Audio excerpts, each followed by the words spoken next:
الحمد للہ وکفا والصلاة والسلام علی عباده الذین اصطفى خصوصاً علی افضلهم وخاتم النبیین محمد الامین وعلی آلہ وصحبہ اجمعین. اما بعد فقد قال اللہ تبارک وتعالی کما ورد فی سورة الاحزاب: اعوذ باللہ من الشیطان الرجیم بسم اللہ الرحمن الرحیم.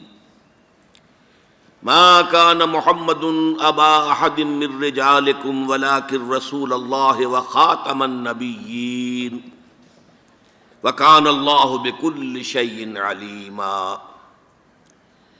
وقال تبارک وتعالی کما ورد فی سورة التوبہ وسورة الفتح وسورة الصف: هو الذي ارسل رسوله بالهدى ودين الحق ليظهره على الدين كله. وقال جل وعلا كما ورد في سورة سبا: وما ارسلناك الا كافة للناس بشيرا ونذيرا. وقال جل وعلا كما ورد في سورة الانبياء: وما ارسلناك الا رحمة للعالمين.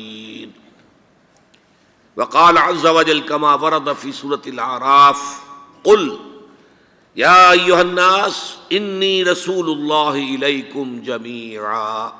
صدق الله العظيم. رب اشرح لي صدري ويسر لي أمري واحلل عقدة من لساني يفقهوا قولي. اللهم ربنا ألهمنا رشدنا وأعذنا من شرور أنفسنا. اللهم أرنا الحق حقا وارزقنا اتباعه وأرنا الباطل باطلا وارزقنا اجتنابه. آمین یا رب العالمین. معزز حاضرین اور محترم خواتین، آپ کے علم میں ہے کہ آج ہماری گفتگو کا عنوان اور موضوع نہایت اہم بھی ہے اور کسی قدر طوالت طلب بھی ہے.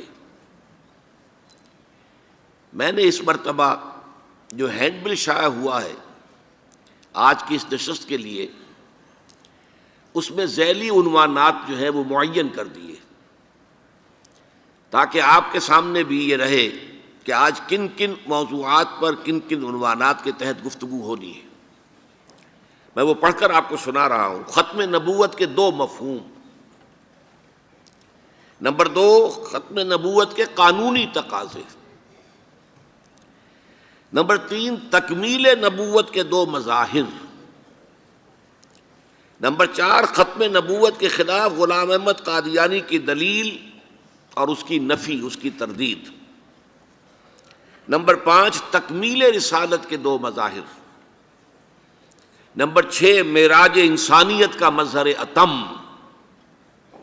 نمبر 7، تکمیل رسالت کا منطقی تقاضا جو ابھی پورا ہونا باقی ہے اور اس ضمن میں امت کی ذمہ داری. اور اس اعتبار سے پاکستان اس وقت فیصلہ کن دو راہ پر. اور آخری عنوان ہوگا: پس چہ باید کرد، پس ہمیں کیا کرنا چاہیے. عنوانات سے بھی آپ کو اندازہ ہوا ہوگا کہ بات کافی طوالت طلب ہے. میں نے ان موضوعات پر علیحدہ علیحدہ گفتگویں کئی بار کی ہیں، مختلف مواقع پر کی ہیں، جمعے کے اپنے خطبات میں کی ہیں، خطابات عام میں کی ہیں. لیکن یہ کہ ایک کمپیکٹ انداز میں اس پورے موضوع کو سمو لینے کی آج جو ہمت کر رہا ہوں، کوشش کر رہا ہوں، تو وہ اللہ تعالیٰ پر بھروسہ کرتے ہوئے کہ وہ ہمت دے اور توفیق دے کہ میں ان تمام موضوعات کو آج ایک آرگینک ہول، ایک حیاتیاتی وحدت میں سمو کر آپ کے سامنے پیش کر سکوں. اور یہ اسی طریقے سے ممکن ہوگا کہ نہ تو بہت زیادہ تفاصیل میں جایا جائے اور نہ ہی خطابت کا انداز اختیار کیا جائے، بلکہ سائنٹیفک انداز میں جیسے یہ عنوانات مرتب ہو گئے ہیں اسی طریقے سے اسی انداز میں ان کی وضاحت کی جائے. اب آئیے سب سے پہلی بات، ختم نبوت کے دو مفہوم. یہ دو مفہوم کیا ہیں اس کو آپ آسانی سے سمجھ سکتے ہیں. اردو میں بھی، ہماری اپنی زبان میں بھی ختم کے دو مفہوم ہیں. مثلا پیسے ختم ہو گئے، پہلے پیسے تھے اب نہیں رہے، کسی شے کا پہلے وجود تھا اب نہیں ہے، یا پنجابی میں کوئی کہے دانے مک گئے، پہلا تھا کچھ گندم تھی یا کوئی اور شے تھی اب نہیں ہے۔ یہ ختم نبوت کا ایک مفہوم ہے کہ وہ نبوت جو چلی آ رہی تھی حضرت آدم علیہ السلام سے، اس لیے کہ پہلے نبی حضرت آدم تھے، وہ نبوت جو چلی آ رہی تھی وہ ختم ہو گئی، اب حضور کے بعد کوئی نبوت نہیں۔ لیکن ایک دوسرا مفہوم اس کا کیا ہے؟ آپ کو معلوم ہے اسکول کا طالب علم کہتا ہے میں نے اپنا ہوم ورک ختم کر لیا، اب اس کے معنی کیا ہے؟ کامل کر لیا، مکمل کر لیا، پورا کر لیا، میں نے اپنا کام پورا کر لیا۔ ختم کا یہ دوسرا مفہوم ہے جس کی روح سے نبوت اور رسالت حضور پر کامل ہوئی۔ ذرا نوٹ کیجئے، پہلا مفہوم اپنی جگہ پر ایک واقعہ ہے، حقیقت ہے، لیکن اس میں فضیلت کی کوئی بنیاد نہیں ہے۔ ایک چیز چلی آ رہی تھی، آتے آتے ختم ہو گئی، چلیے واقعہ تو ہے، اس میں فضیلت کا کیا مفہوم ہوا؟ حضور کی عظمت کا کوئی پہلو سامنے نہیں آتا۔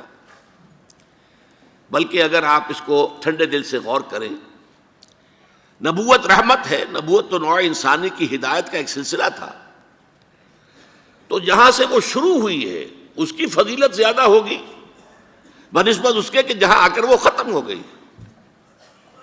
تو نوٹ کیجئے میری بات کو دوبارہ، یہ واقعہ ہے اپنی جگہ پر، لیکن اس کے اندر فضیلت کا پہلو نہیں ہے، اس میں حضور کی عظمت کا کوئی انکشاف نہیں ہوتا۔ حضور کی فضیلت کا پہلو ہے تو اس میں ہے کہ نبوت آپ پر کامل ہو گئی، رسالت کی آپ پر تکمیل ہو گئی۔ یہی وجہ ہے کہ ہم دیکھتے ہیں قرآن مجید میں اور حدیث میں حضور کے ضمن میں خاص طور پر تکمیل، اکمال، اتمام، تتمیم یہ الفاظ بکثرت استعمال ہوئے۔ الیوم اکملت لکم دینکم، یہ اکمال کا لفظ ہے، کامل کر دینا۔ آج کے دن ہم نے تمہارے لیے تمہارے دین کو کامل کر دیا۔ واتممت علیکم نعمتی، تم پر اپنی نعمت کو کامل کر دیا، مکمل کر دیا، اس کا اتمام فرما دیا۔ ورضیت لکم الاسلام دینا، اور اب ہمیشہ کے لیے قیامت تک کے لیے تمہارے لیے اسلام کو پسند کر لیا دین کے اعتبار سے۔ اسی طرح آپ کو معلوم ہے 2 مرتبہ آیا واللہ متم نورہ ولو کرہ الکافرون، اتمام، اللہ اپنے نور کا اتمام فرما کر رہے گا چاہے یہ کافروں کو کتنا ہی ناگوار ہو۔ وَيَأْبَى اللَّهُ إِلَّا أَن يُتِمَّ نُورَهُ، اللہ کو ہرگز منظور نہیں مگر یہ کہ وہ اپنے نور کا اتمام فرما کر رہے گا، وَلَوْ كَرِهَ الْكَافِرُونَ، چاہے یہ کافروں کو کتنا ہی ناگوار ہو۔ پہلی آیت سورہ صف کی تھی، دوسری آیت سورہ توبہ کی ہے۔ اسی طرح حدیث میں آتا ہے انما بعثت لأتمم مکارم الاخلاق، مجھے اس لیے بھیجا گیا کہ میں اخلاق کے جو بلند مقامات ہیں ان کی تکمیل کر دوں، اتمام کر دوں۔ تو آپ دیکھ رہے ہیں اکمال اور تکمیل، اتمام اور تتمیم، یہ الفاظ کثرت کے ساتھ محمد الرسول اللہ صلی اللہ علیہ وسلم کی نبوت و رسالت اور آپ کی بعثت کے ضمن میں آ رہے ہیں۔ اس میں ہے اصل فضیلت، اس میں ہے آپ کی عظمت کا انکشاف۔ یوں سمجھیے کہ ایسا نہیں ہے کہ ایک فصیل تھی جس کی اونچائی برابر تھی اور چلی آ رہی تھی، ایک جگہ آ کے ختم ہو گئی۔ یہ ختم نبوت کا پہلا مفہوم ہے۔ دوسرا معاملہ کیا کہ ایک چیز تدریجاً ترقی کرتے کرتے کرتے کرتے کرتے کرتے اپنے نقطۂ عروج کو پہنچی اور ختم ہو گئی۔ ان دونوں میں زمین آسمان کا فرق ہے۔ جو پہلا مفہوم ہے اس کی قانونی اہمیت بہت زیادہ ہے، اس لیے کہ اس کا نتیجہ کیا نکلتا ہے؟ حضور کے بعد اگر کسی نے دعویٰ کیا نبوت کا تو وہ کذاب، دجال، جھوٹا، کافر، اور جس کسی نے بھی اس کی تصدیق کی، اس کو مان لیا، وہ بھی دائرہ اسلام سے خارج، مرتد۔ یہ قانونی اہمیت ہے، قانونی اہمیت ہے۔ کوئی شخص مسلمان رہا یا نہیں رہا، یہ تو بڑا اہم مسئلہ ہے، قانونی مسئلہ ہے۔ اس کی بیوی کا اس سے نکاح جو ہے وہ ختم ہو گیا اگر اس نے کسی حضور کے بعد کسی نبی کی نبوت کا اقرار کر لیا یا خود اپنے نبی ہونے کا دعویٰ کیا، وہ پھر مرتد ہے، واجب القتل ہے۔ یہی وجہ ہے کہ ختم نبوت کے اس مفہوم پر علماء کرام نے بڑی تفصیل سے گفتگویں کی، تقاریر کی، خطبات دیے اور تصانیف کی۔ مولانا سید انور شاہ کاشمیری رحمۃ اللہ علیہ کی ایک کتاب جو ہے اس موضوع پر میرے نزدیک حرف آخر ہے، جس میں کوئی اضافہ نہیں ہو سکتا۔ دوسرا مفہوم چونکہ اس کی کوئی اہمیت قانونی نہیں تھی کہ حضور پر نبوت کی تکمیل ہوئی ہے، حضور پر رسالت کی تکمیل ہوئی ہے، قانونی اہمیت کوئی نہیں اس کی، لہذا اس پر کما حق توجہ نہیں ہوئی۔ اس پہلو کو در حقیقت نمایاں کرنا میری آج کی گفتگو کا اصل جو ہے وہ موضوع ہے، عنوان ہے۔ یہی وجہ ہے کہ آپ دیکھتے ہیں کہ علماء کرام کی تقاریر میں ختم نبوت پر جب بھی گفتگو ہوگی صرف ایک آیت قرآن مجید کی ہے جو پیش کی جاتی ہے، سورہ احزاب کی آیت ما کان محمد ابا احد من رجالکم ولکن رسول اللہ وخاتم النبیین۔ محمد صلی اللہ علیہ وسلم اے مسلمانوں تم میں سے کسی مرد کے باپ نہیں ہیں۔ زید ابن حارثہ کو اگر حضور نے منہ بولا بیٹا بنا لیا تھا تو منہ بولا بیٹا کوئی حقیقت نہیں رکھتا، ورنہ آپ کسی مرد کے والد نہیں ہیں۔ آپ کو اللہ نے بیٹے دیے بھی ابتدا میں، وہ فوراً فوت ہو گئے۔ آپ کے عمر کے آخری دور میں بھی حضرت ابراہیم کی ولادت ہوئی، حضرت ماریہ قبطیہ کے بطن سے، وہ بھی فوت ہو گئے بچپن میں۔ تو ما کان محمد ابا احد من رجالکم ولکن رسول اللہ وخاتم النبیین، وہ تو اللہ کے رسول ہیں اور نبیوں کی مہر ہیں، مہر لگ گئی، اب یہاں سے کوئی اور شے نہیں نکل سکتی، یہ بند ہو گیا راستہ، یہاں سے اب کسی اور نبوت کے اجرا کا سوال پیدا نہیں ہوتا۔ اور یہ آج کس کانٹیکسٹ میں آئی ہے؟ عرب میں ہمیشہ سے ایک رواج چلا آ رہا تھا، اور یہ ان کے یوں سمجھیے تہذیب اور ثقافت کا ایک جزو لازم تھا، کسی کا اگر منہ بولا بیٹا ہے اور اس کا انتقال ہو گیا یا اس نے اپنی بیوی کو طلاق دے دی، تو منہ بولے بیٹے کی مطلقہ بیوی یا بیوہ، اس سے وہ شخص جو ہے باپ، وہ کبھی نکاح نہیں کر سکتا، وہ حرام مطلق۔ شریعت میں یہ نہیں ہے، شریعت میں سلبی بیٹے کی بیوی جو ہے وہ حرام مطلق ہے، وہ بیوہ ہو جائے، وہ مطلقہ ہو جائے، باپ شادی نہیں کر سکتا، ناممکن، محرمات ابدیہ میں سے ہے۔ لیکن منہ بولے بیٹے کی کوئی حیثیت نہیں۔ اس رسم کو توڑنے کے لیے اگر خود حضور صلی اللہ علیہ وسلم اس پر عمل نہ کرتے تو کسی طرح بھی یہ صورت ختم نہیں ہو سکتی تھی۔ یہی وجہ ہے کہ حضرت زینب سے جب کہ انہیں طلاق دے دی تھی، حضرت زید ابن حارثہ نے، اللہ تعالیٰ نے نکاح کر دیا حضرت زینب کا حضور کے ساتھ آسمان پر، زمین پر نکاح بعد میں ہوا ہے۔ اور یہاں فرمایا اگر اب محمد یہ کام نہ کرتے تو ان کے بعد تو کوئی نبی آنے والا ہے نہیں، لہذا اس غلط رسم کی اصلاح کی کوئی شکل نہ ہوتی اگر یہ کام نہ ہوتا کہ خود محمد رسول اللہ صلی اللہ علیہ وسلم اپنے منہ بولے بیٹے زید ابن حارثہ کی مطلقہ حضرت زینب سے شادی نہ کرتے۔ یہ اس معنی میں قانونی جو مفہوم ہے ختم نبوت کا، اس کے اعتبار سے ریلیونٹ آیت ہے، اس میں کوئی شک نہیں۔ لیکن میں نے جو دوسری آیتیں پڑھی ہیں وہ ختم نبوت کے دوسرے مفہوم کے اعتبار سے، فضیلت والا مفہوم، آپ کی عظمت والا مفہوم، آپ پر تکمیل ہوئی ہے رسالت کی اور نبوت کی، اس کے ضمن میں آیات پر تو گفتگو بعد میں ہوگی۔ میں یہ ختم نبوت کے دو مفاہیم جو میں نے بیان کیے ہیں ان کے اعتبار سے آپ کو بعض حدیثیں سنا دینا چاہتا ہوں۔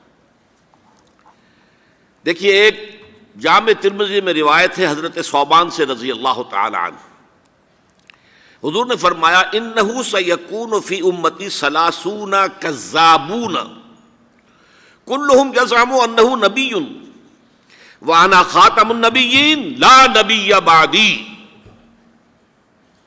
آپ نے فرمایا میری امت میں 30 افراد ایسے اٹھیں گے جو دجال ہوں گے، کذاب ہوں گے، جھوٹے ہوں گے، ان میں سے ہر شخص جو ہے یہ گمان کرتا ہوگا اپنے بارے میں کہ وہ نبی ہے، حالانکہ میں خاتم النبیین ہوں، اور خاتم النبیین کے معنی کیا؟ لا نبی بعدی، اب میرے بعد کوئی نبی نہیں ہوگا۔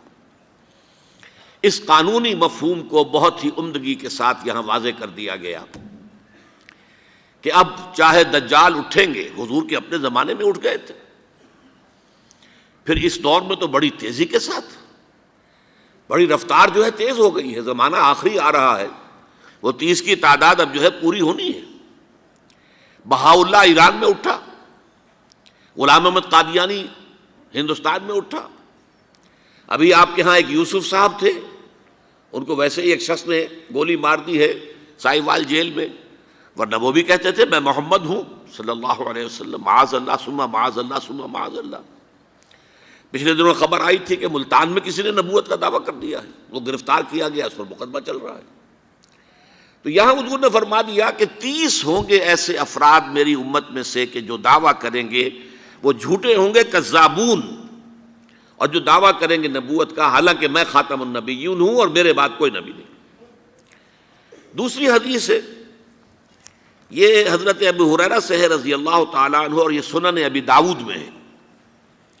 لا تقوم الساعۃ، حضور نے فرمایا قیامت قائم نہیں ہوگی حتیٰ یخرج 30 دجالون، جب تک کہ 30 دجال ظاہر نہ ہو جائیں، کلہم یزعم انہ رسول اللہ، جن میں سے ہر شخص یہ کہے گا اور سمجھے گا کہ میں اللہ کا رسول ہوں۔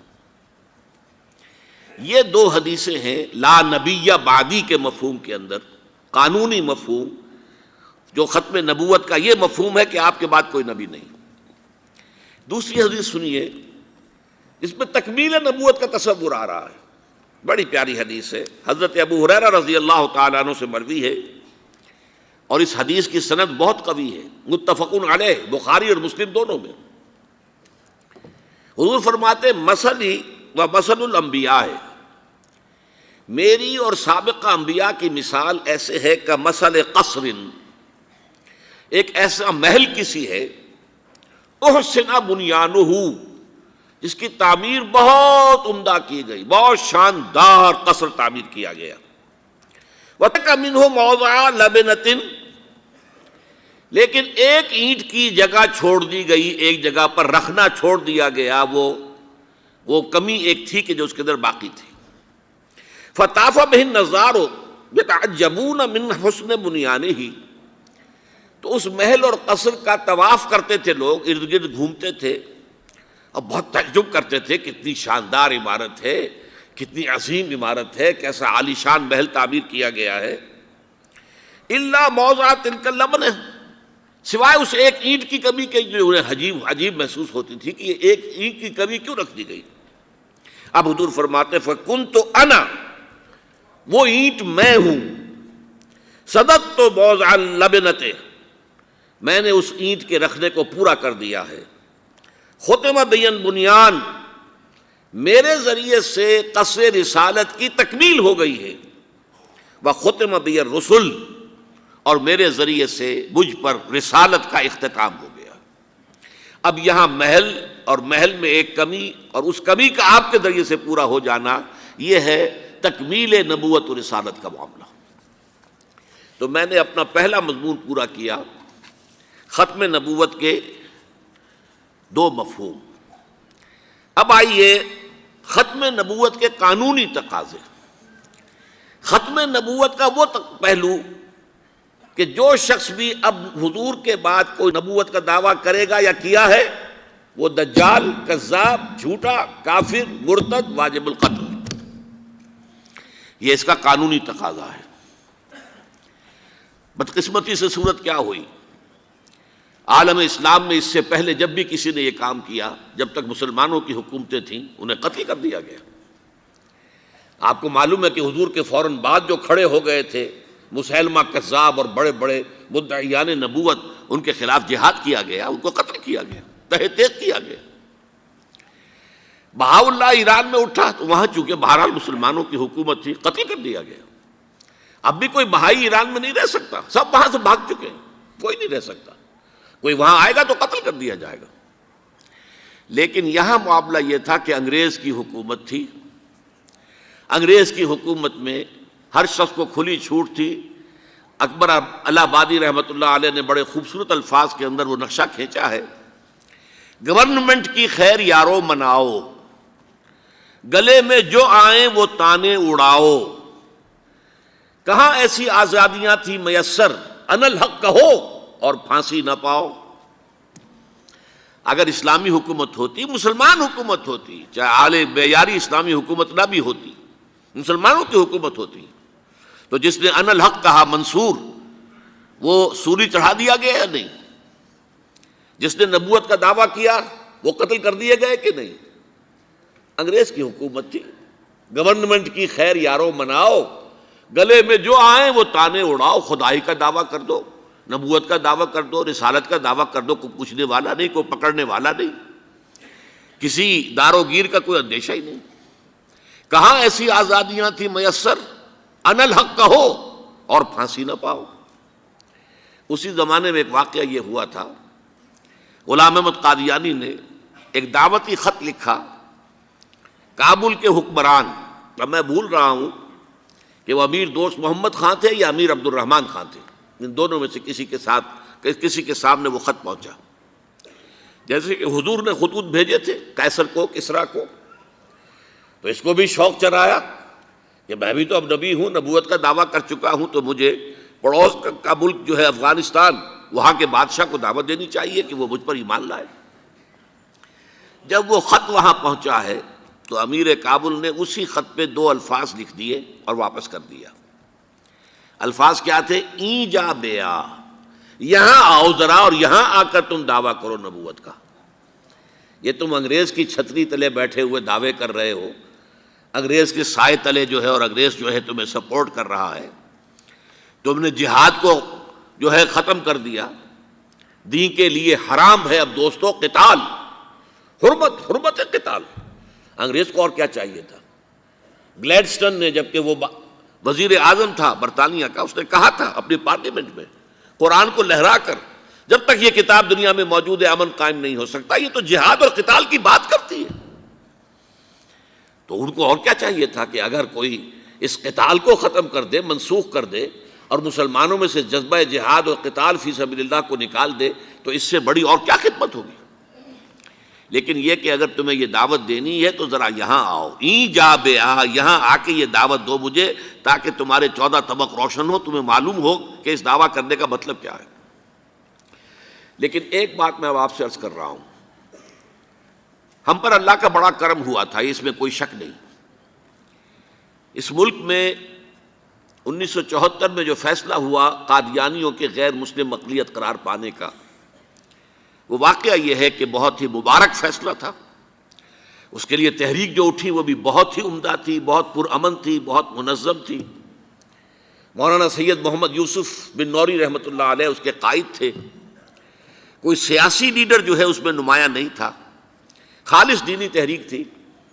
پھر اس وقت ہمارے ہاں حکمران ذوالفقار علی بھٹو، حالانکہ خالص سیکولر ذہن کا آدمی، اور قادیانیوں نے اسے سپورٹ کیا تھا 1970 کے الیکشن میں. قادیانی سمجھتے تھے وہ تو ہمارا اپنا آدمی ہے.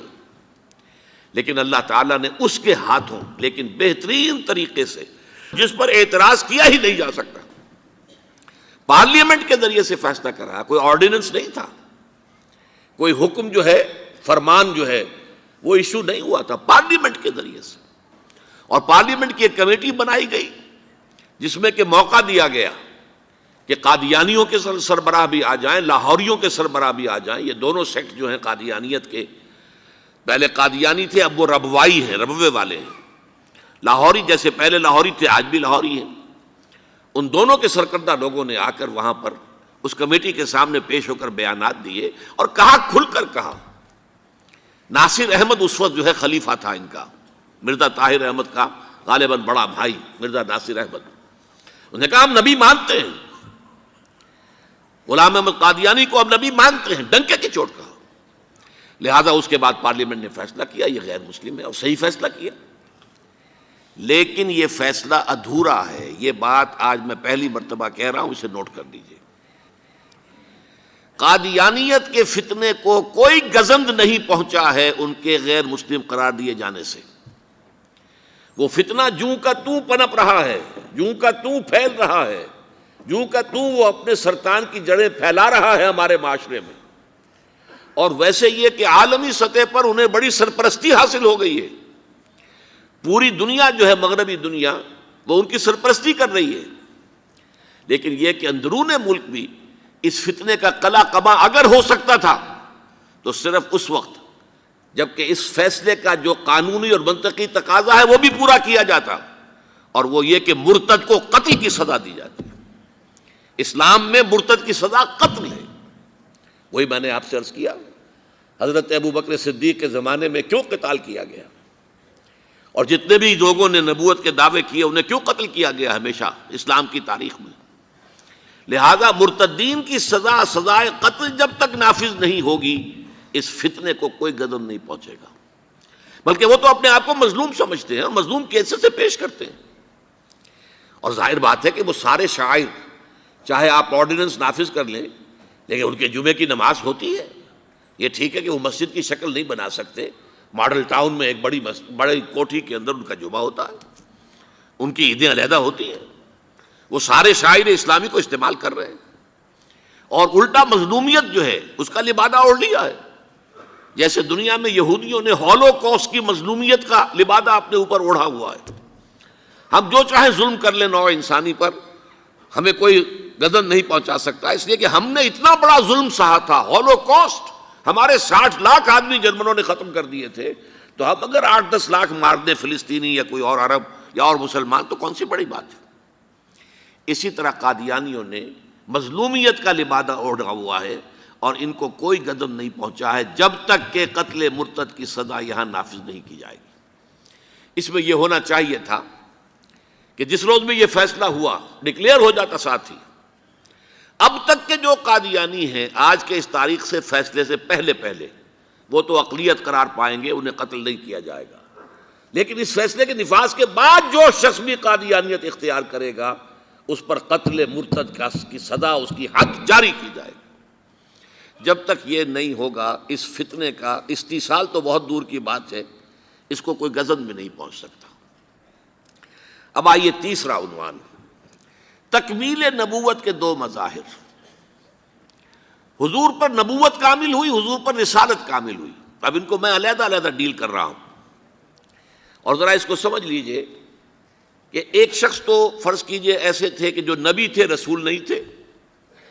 حضرت یوسف علیہ السلام نبی تھے رسول نہیں تھے، تو نبی اور رسول کا ایک فرق ہے۔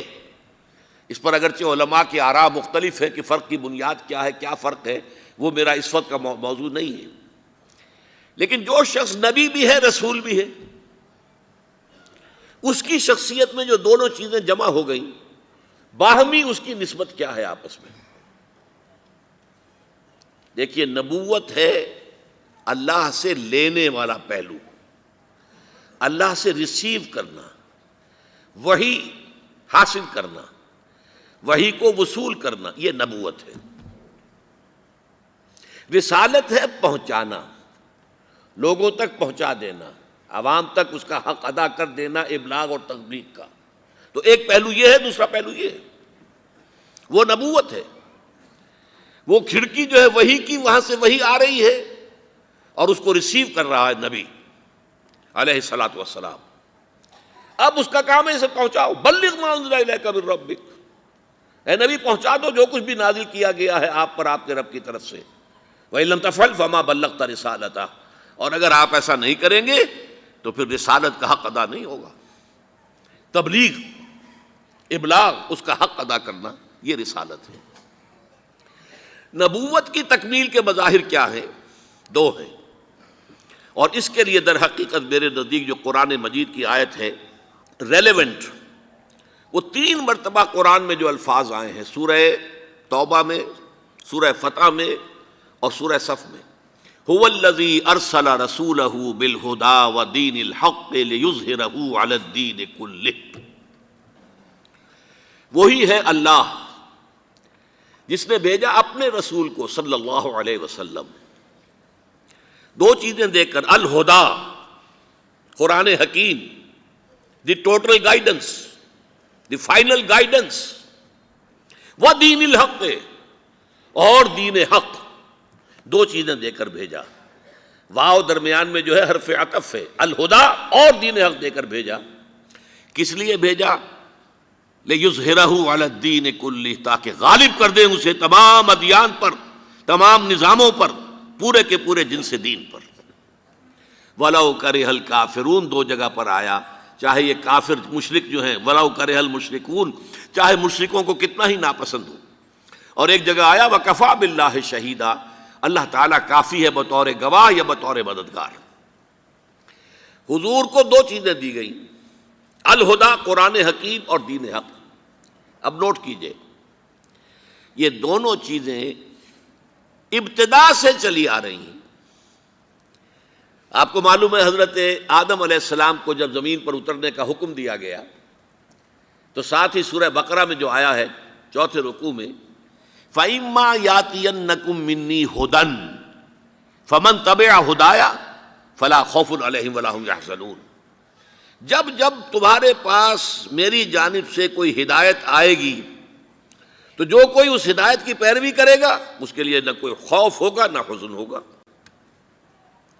تو ہدایت کا سلسلہ آدم کے ساتھ شروع ہو گیا، لیکن جیسے جیسے بحیثیت مجموعی نوع انسانی کے شعور نے ترقی کی، ذہنی اور فکری سطح بلند ہوئی، ویسے ہی اس ہدایت کے اندر بھی ارتقاء ہوتا چلا گیا۔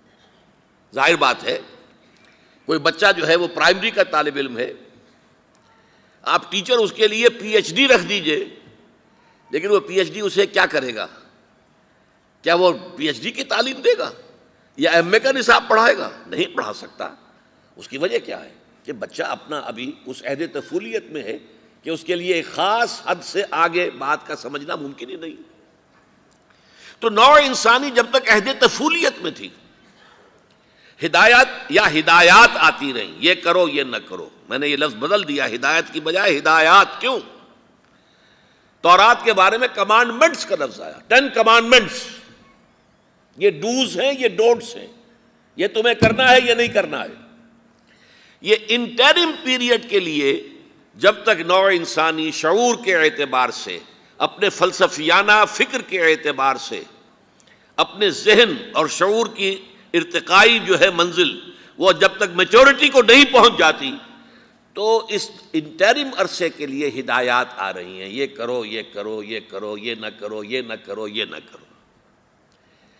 لیکن جب نوع انسانی شعور کے اعتبار سے بلوغ کو پہنچ گئی، اب یہ مسئلہ ایسا ہے کہ جو ہسٹری اور فلسفی کے جو ماہرین ہیں وہ خوب اچھی طرح جانتے ہیں، انسان کا، نوع انسانی کا فلسافیکل جو کانشسنس ہے، فلسفیانہ شعور، وہ 1200 سال میں اپنی ترقی کی منزلیں طے کرتا ہوا اپنے بلوغ کی منزل کو پہنچا ہے۔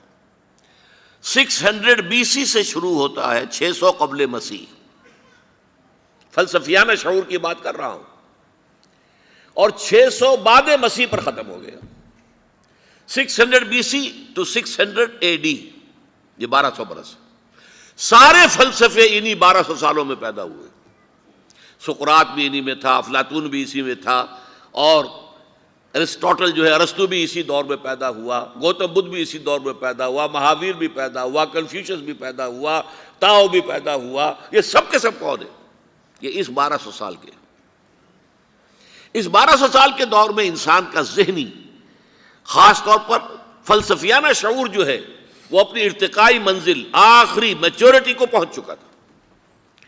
اور یہ وجہ ہے، ایک مرتبہ یادش بخیر پروفیسر یوسف سلیم چشتی رحمہ اللہ، ان کا ذکر کر رہا ہوں، اب وہ فوت ہو گئے، اللہ تعالیٰ ان کی مغفرت فرمائے، درجات بلند کرے۔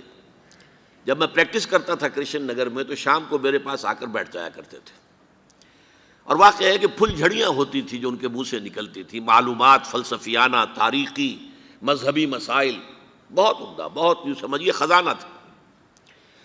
انہوں نے یہ کہا کہ عجیب بات ہے کہ 600 قبل مسیح سے 600 بعد مسیح تک جتنے مذہب پیدا ہونے تھے ہو چکے، جتنے فلسفے پیدا ہونے تھے ہو چکے، اس کے بعد کوئی نیا فلسفہ دنیا میں نہیں آیا۔ پرانی شراب ہے جو نئے لیبلز کے ساتھ بوتلوں میں پیش کی جا رہی ہے۔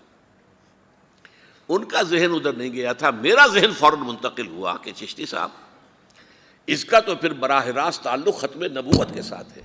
کہنے لگے کیوں؟ جب انسان جو کچھ سوچ سکتا تھا از خود سوچ چکا، 600 اگر عیسوی تک آپ سمجھتے ہیں کہ انسان کا فلسفیانہ شعور جو ہے وہ اپنی پختگی کو اور بلوغت کو پہنچ گیا تھا، تو 610 میں محمد الرسول اللہ پر وحی کا آغاز ہوا۔ اقرأ بسم ربک الذی خلق خلق الانسان من علق اقرأ وربک الاکرم الذی علم بالقلم علم الانسان ما لم یعلم۔ اور شاید سیرت النبی کا یہ پہلو بہت کم لوگوں کی نگاہوں کے سامنے ہے۔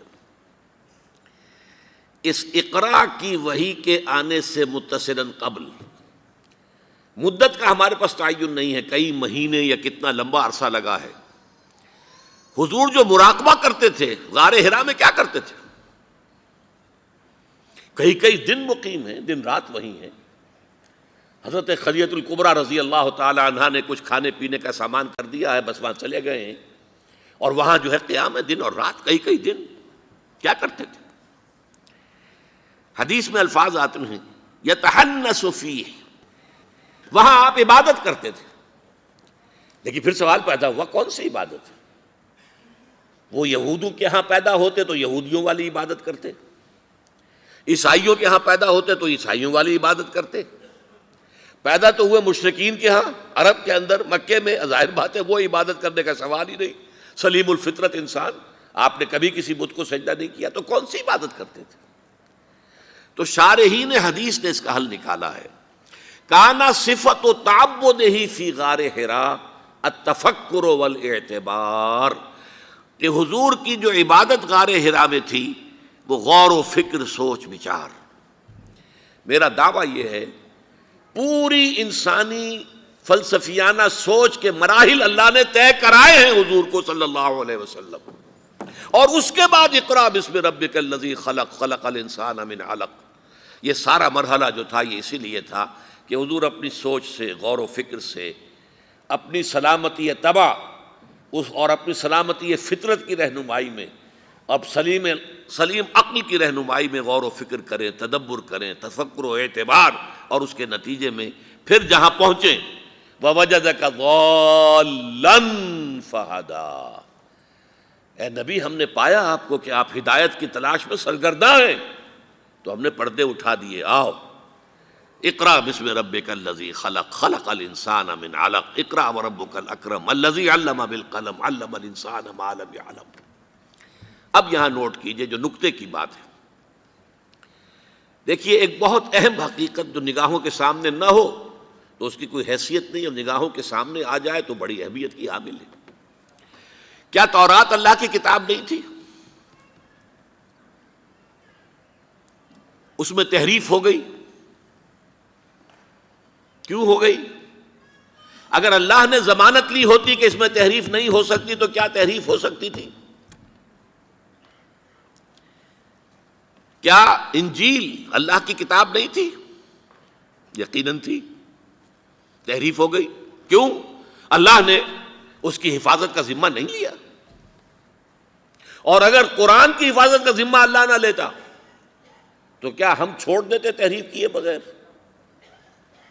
غور کر لیجئے، خود بدلتے نہیں قرآن کو بدل دیتے ہیں، ہوئے کس درجہ فقیہان حرم بے توفیق۔ قرآن کے ترجمے میں تحریفیں ہوئی ہیں، قرآن کی تفسیروں میں تحریفیں ہوئی ہیں، ہاں ایک متن قرآن ہے اس میں تحریف نہیں ہو سکتی، کیوں؟ انا نحن نزلنا الذکر وانا لہ لحافظون، ہم نے ہی اس الذکر کو نازل کیا ہے اور ہم ہی اس کے محافظ ہیں۔ کہ سوال یہ ہے کہ انا نحن نزلنا الذکر جو ہے یہ تو تورات کو بھی کور کرتا ہے، یہ انجیل کو بھی کور کرتا ہے، زبور کو بھی کور کرتا ہے، اللہ ہی نے نازل کی تورات، اللہ نے نازل کی، اور خاص طور پر سورہ مائدہ کے 7ویں رکوع میں انا انزلنا التوراۃ فیہا ھدی و نور، ہم نے اتاری تھی تورات، اس میں ہدایت بھی تھی، نور بھی تھا۔ پھر انجیل کے بارے میں فیہا ھدی و نور، اس انجیل میں بھی ہدایت بھی تھی، نور بھی تھا۔ غور طلب بات کیا ہے؟ کیا وجہ ہے کہ اللہ نے ان کی حفاظت کا ذمہ نہیں لیا، قرآن کی حفاظت کا ذمہ لیا؟ بلکہ میں ذرا اور ایک لطیف انداز میں اس کو آپ کے ذہن کی گہرائیوں تک لے جانے کے لیے عرض کروں گا۔ میں مثال دیا کرتا ہوں کہ ان کتابوں کو یہ حق حاصل ہے کہ اللہ سے شکوہ کریں، کہ اے اللہ ہم بھی تیری کتابیں، قرآن بھی تیری کتاب، یہ ہمارے ساتھ سوتیلی بیٹیوں والا سلوک کیوں ہوا؟ قرآن کو تحفظ دیا، ہمیں نہیں دیا، کیا ہم تیری کتابیں نہیں؟ یقیناً ہے۔ انا انزلنا التوراۃ فیہا ھدی ونور وآتیناہ الانجیل، حضرت عیسیٰ کو انجیل دی، فیہا ھدی ونور، اس میں ہدایت بھی تھی، نور بھی تھا۔ تو یہ ہم سے سوتیلی بیٹیوں والا سلوک کیوں ہوا؟ اس کی وجہ سمجھ لیجئے، جیسا کہ میں عرض کر چکا ہوں، ابھی ہدایت اپنے ارتقائی مراحل طے کر رہی تھی، ابھی اسے اپنے نقطۂ عروج اور نقطۂ کمال تک پہنچنا تھا۔ یہ انٹرم پیریڈ کی جو ہدایات آ رہی تھی درمیانی عرصے کے لیے، عبوری دور کے لیے، ان کو مستقل طور پر محفوظ کر دینے کی چندہ حاجت نہ تھی۔ جب وہ کامل ہدایت آ گئی، مکمل ہدایت آ گئی، ٹوٹل ہدایت آ گئی، نوع انسانہ پیام آخری حامل او رحمت للعالمین، ہدایت کی تکمیل ہو گئی، وہ ہدن نہیں رہا، اب الہدا ہو گیا ہے، دی گائیڈنس، اب اس کی حفاظت کا ذمہ لیا گیا۔ یہاں ہے وہ نقطہ جس کو کہ آگے کہ میں نے لکھا ہے، اور میں چاہتا ہوں اس کو یہی بیان کر دوں۔ ایک قادیانی سے جب میں نے اس معاملے پر بحث کی ہے تو جو سورہ بقرہ میں آیا ہے فَبُہِتَ الَّذِي كَفَرَ، تو میری دلیل کے آگے وہ بالکل مبہوت ہو کر رہ گیا، دائیں بائیں بغلیں جھانکنے کے سوا کچھ نہ رہا۔ دیکھیے غلام احمد قادیانی نے اپنے فتنے کا آغاز کہاں سے کیا تھا، یہ سمجھ لیجئے۔ پہلے وہ ایک مناظر تھے، بہت اچھے مناظر، غلام احمد قادیانی تھا کہنا چاہیے، غلطی سے طے کے بیٹھا ہوں۔ آریہ سماجیوں سے مناظرے کیے، عیسائیوں سے مناظرے کیے، مناظروں میں فتح حاصل کی، مسلمانوں کی آنکھوں کا تارا بن گئے، محبوب ہو گیا۔ اس کے بعد اس نے ایک فتنہ چھوڑا، ایک شوشہ چھوڑا، نبوت اور وحی تو رحمت ہیں، رحمت کیسے بند ہو سکتی ہے؟ وحی تو انسانوں کی ہدایت کے لیے ہے، انسان ختم نہیں ہوئے، وحی کیسے ختم ہو جائے گی؟ دیکھیے بظاہر یہاں دلیل ہے، اٹ اپیئرس کنونسنگ، بات سمجھ میں آتی ہے، یہیں سے یہ حل مل جائے گا آپ کو۔ کیا وجہ ہے کہ بڑے بڑے اعلیٰ تعلیم یافتہ لوگ جو ہیں اس کا شکار بن گئے؟ دنیا میں ایک ہی مسلمان نام کا سائنسدان جو ہے وہ آیا ہے ٹاپ پر، وہ قادیانی۔ ایک ہی مسلمانوں کا نام رکھنے والا جو ہے وہ international court of justice Hague کا جو ہے جج بنا ہے، وہ کون؟ قادیانی۔ ڈاکٹرز قادیانی، انجینئرز قادیانی، بڑے بڑے۔ یہ کیوں؟ یہ بات ایسی تھی کہ جو بظاہر دل کو اپیل کرتی ہے کہ جب حضرت آدم سے کہا تھا اما یاتینکم منی ھدی فمن تبع ھدایا فلا خوف علیہم ولا هم یحزنون، انسانوں کی ہدایت کے لیے وحی کا راستہ کھولا گیا، ابھی انسان ختم نہیں ہوئے، وحی کا کیسے دروازہ بند ہو جائے گا؟ اجرائے وحی کا پہلے شوشہ چھوڑا، اور جب وحی جاری ہے تو نبوت جاری ہے، لہذا پھر آخر میں آ کے نبوت کا دعویٰ کر دیا۔ اس نے ایک مسئلہ اور استعمال کیا، یہ اصل میں چالاک اور ہوشیار لوگوں کے معاملات ہوتے ہیں۔ عوام الناس کی نفسیات کو متاثر کرنے کے لیے ایک اور شوشہ چھوڑا۔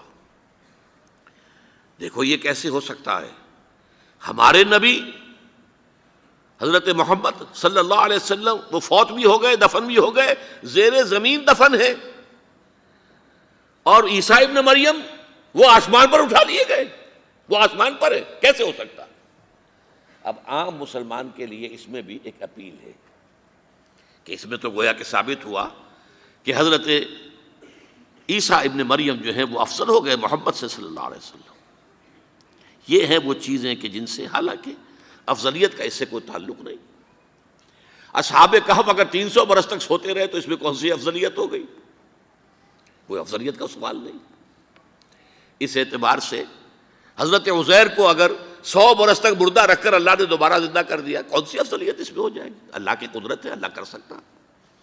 لیکن عام آدمی کو اپیل کرنے والی باتیں ہیں یہ، لہذا اس نے شوشہ چھوڑا کہ نہیں یہ غلط ہے، یہ مولویوں کے ڈھکوسلے ہیں، یہ قرآن مجید میں صراحت کے ساتھ نہیں ہے، یہ حدیثوں کے اندر ہے۔ حدیثوں کے بارے میں جو ہے وہ ہم اطمینان نہیں کر سکتے کہ حضرت مسیح جو ہیں وہ سولی نہیں چڑھائے گئے۔ وہ سولی چڑھائے گئے، وہ فوت نہیں ہوئے، البتہ زخمی ہو کر وہاں سے اتار لیے گئے تھے، پھر ان کا علاج معالجہ ہو گیا، پھر وہ علاقہ چھوڑ کر کشمیر میں آ گئے، یہاں آ کر ان پر ان کا انتقال ہو گیا، یہاں دفن ہوئے، یہاں کشمیر میں ان کی قبر بھی موجود ہے۔ یہ دو ایشو ہیں جو اس شخص نے اٹھائے، اور اس سے عوام الناس جو ہیں جن کے اندر کے علم کی پختگی نہیں ہوتی، یا جذباتی طور پر آپ انہیں متاثر کر سکتے ہیں، یا جیسا کہ میں نے پہلی بات کہی تھی اس میں تو یقیناً ایک وزن کی بات نظر آتی ہے کہ یہ رحمت ہے، وہی رحمت ہے، نبوت رحمت ہے، اللہ کی رحمت بند ہو جائے گی کیسے؟ اب اس کا جواب ہے یہاں۔ میں نے اس قادیانی سے کہا کہ مجھے یہ بتاؤ کہ کیا تم یہ مانتے ہو کہ اللہ کی ہدایت قرآن میں کامل ہو گئی؟ انہوں نے کہا ہاں ہم مانتے ہیں، ہدایت کامل ہو گئی۔ میں نے کہا کیا تم یہ مانتے ہو کہ قرآن محفوظ ہے، اس میں تحریف نہیں ہوئی؟ یہاں مانتے ہیں قرآن محفوظ ہے، اس میں تحریف نہیں ہوئی۔ پھر میں نے کہا مجھے منطقی وجہ بتاؤ، پھر اس وحی کی کھڑکی کو کھلے رکھنے کا فائدہ کیا ہے؟ وہاں سے جو آنا تھا جو مکمل ہو گیا قرآن۔ ہاں قرآن میں اگر تحریف ہو جاتی، اس کی حفاظت کا ذمہ نہ لیا گیا ہوتا تو کسی نبی کی ضرورت تھی کہ جو آ کے اس کی تصحیح کرتا کہ یہ بات یوں نہیں یوں تھی، یہ غلطی کر دی گئی ہے، ورنہ حقیقت یوں تھی۔ منطقی اعتبار سے ایک حاجت، ایک جواز پیدا ہوتا ہے اس وحی کے جاری رہنے کا اور نبوت کے جاری رہنے کا، بشرطے کہ ان دو باتوں میں سے کسی ایک کو مانو۔ یا تو یہ کہو کہ ہدایت قرآن میں مکمل نہیں ہوئی، اور یا کہو ہو تو گئی تھی لیکن قرآن جو ہے گم ہو گیا، قرآن کے اندر تحریف ہو گئی، وہ اصل قرآن نہیں ہے۔ یہ دونوں باتیں نہیں مانتے تو مجھے بتاؤ عقلی اعتبار سے، منطقی اعتبار سے کہاں کوئی جواز پیدا ہوتا ہے اس کھڑکی کو کھلے رکھنے کا؟ فَبُہِتَ الَّذِي كَفَرَ، جیسا کہ میں نے پہلے آپ کو بتایا، بالکل مبہوت ہو گیا کہ واقعتاً آپ کی دلیل بہت مضبوط ہے۔ تو یہ پہلی بات ہوئی۔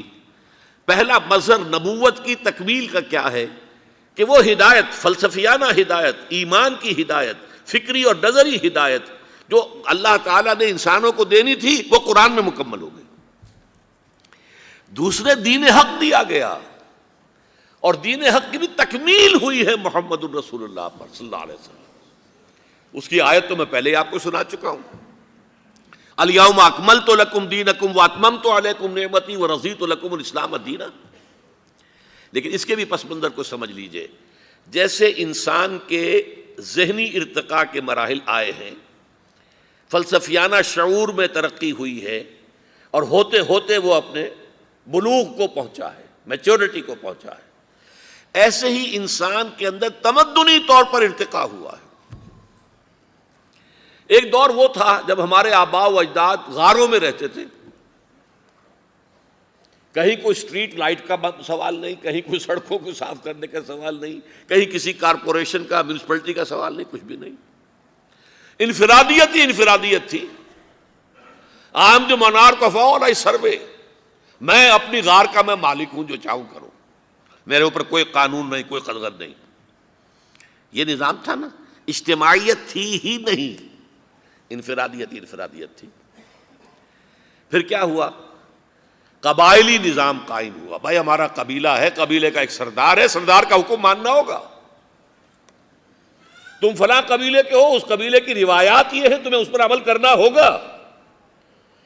اب جیسے جیسے اجتماعیت آنی شروع ہوئی، پابندیاں، انفرادیت کے اوپر قدغنیں لگنی شروع ہوئی۔ یہ نہیں کہ جو چاہو کرو، تمہارا تعلق اس قبیلے کے ساتھ ہے، اس کی یہ رسم ہے، اس کی یہ ریت ہے، اس کا یہ رواج ہے، تمہیں اس کو پورا کرنا ہوگا، اور تمہارا جو شیخ قبیلہ ہے، سردار ہے، اس کا حکم ماننا ہوگا۔ آگے چلیے، شہری ریاستیں وجود میں آئیں، 2 3 4 قبیلے ایک شہر میں آ کے آباد ہو گئے۔ اب ہر قبیلہ تو اپنی جگہ پر ایک اجتماعی یونٹ ہے، اس کا سردار ہے، اس کا کہنا سب مانتے ہیں۔ ان قبیلوں کے آپس کے معاملات کیسے طے ہوں گے؟ یہاں سے کانسٹیٹیوشن کا آغاز ہوا۔ کوئی اصول طے ہوتے تھے کہ ہمارے بین القبائلی معاملات جو ہیں وہ ان اصولوں کے تحت طے ہوں گے۔ اب میں یہاں مثال دیتا چلوں، حضور کی بعثت کے وقت مکہ مکرمہ ایک قبیلے کا شہر تھا، صرف قریش وہاں رہتے تھے اور کوئی نہیں رہ سکتا تھا. یا قرشی رہے گا یا قرشی کا غلام رہے گا، وہ کوئی بھی ہو، یا قرشی کا حلیف رہے گا. باہر سے کوئی آئے گا تو کسی مکے والے کا حلیف بن کر ٹھہر سکتا ہے، ورنہ نہیں ٹھہر سکتا. تو ون ٹرائب سوسائٹی قریش. لیکن Medina Munawwara it was at a higher level of evolution, social evolution.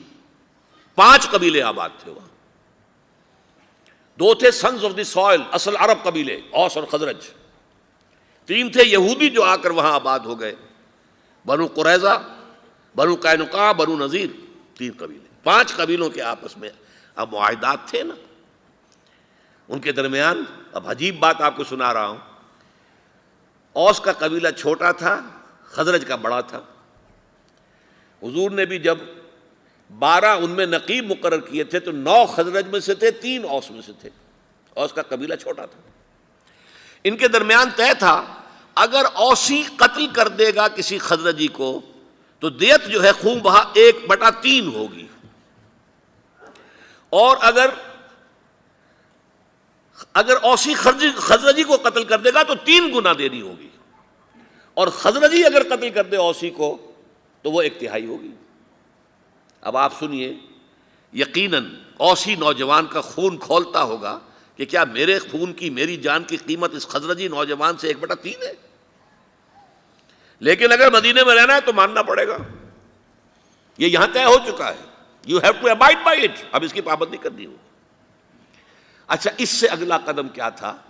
جزیرہ نماء عرب، جیسے آپ افغانوں کو دیکھتے ہیں نا کہ افغان کا چہرہ تھوڑا اور پگڑ بہت بڑا، ایسے ہی جزیرہ نماء عرب جو ہے اس کے اوپر جو ہے یہ بہت بڑا ٹربن جو ہے، یہ عرب کا ایک اور علاقہ ہے. شام عرب، عراق عرب، یہ بھی عرب ہے. عراق عرب، شام عرب، اور ایک جزیرہ ہے، یہ جزیرہ نما ہے. جزیرہ نما کے اوپر عراق بھی ہے اور شام بھی ہے. اور اس جزیرہ نما کے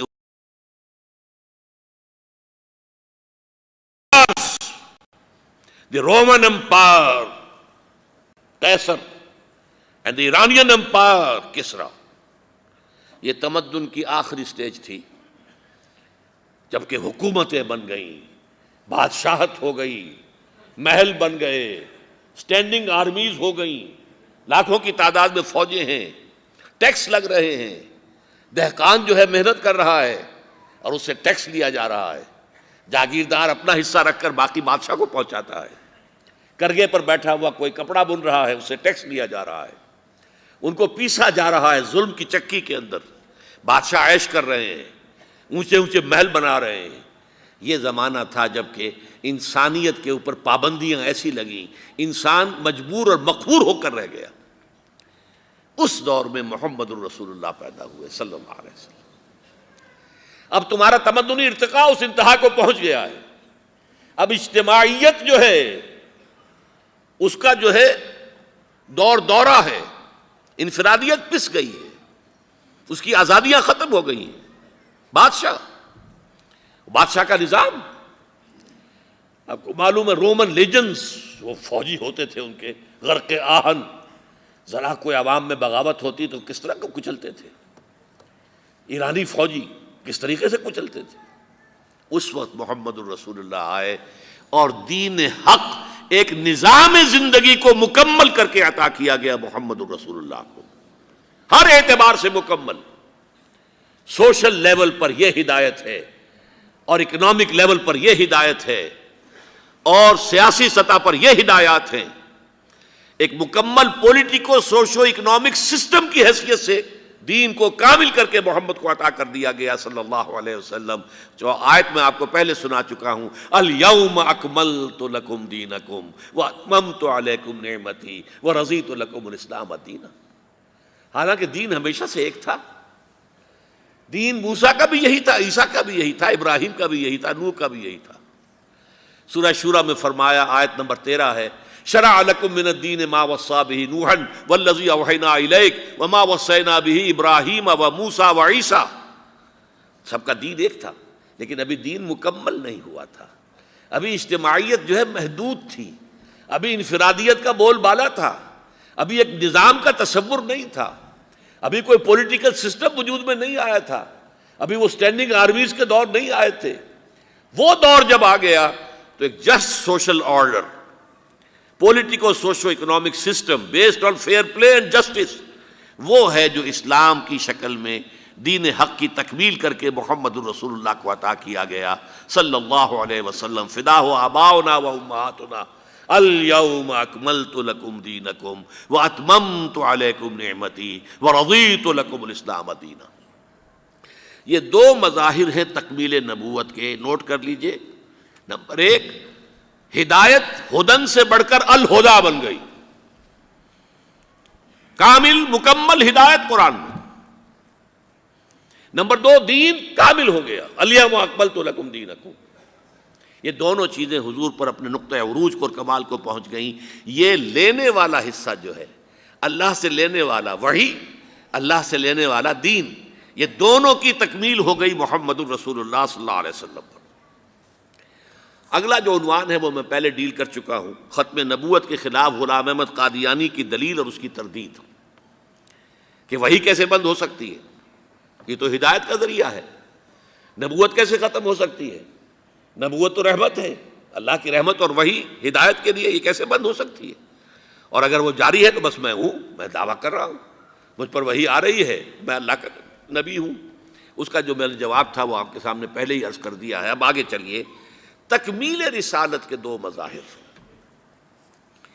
یہ نوٹ کیجئے، میں نے کہا تھا یہ ہے لینے والا، یہ ہے دینے والا حصہ۔ رسالت والا حصہ دینے والا، وہاں سے لینے والا نبوت، ہدایت مکمل، وحی کامل اور دین مکمل۔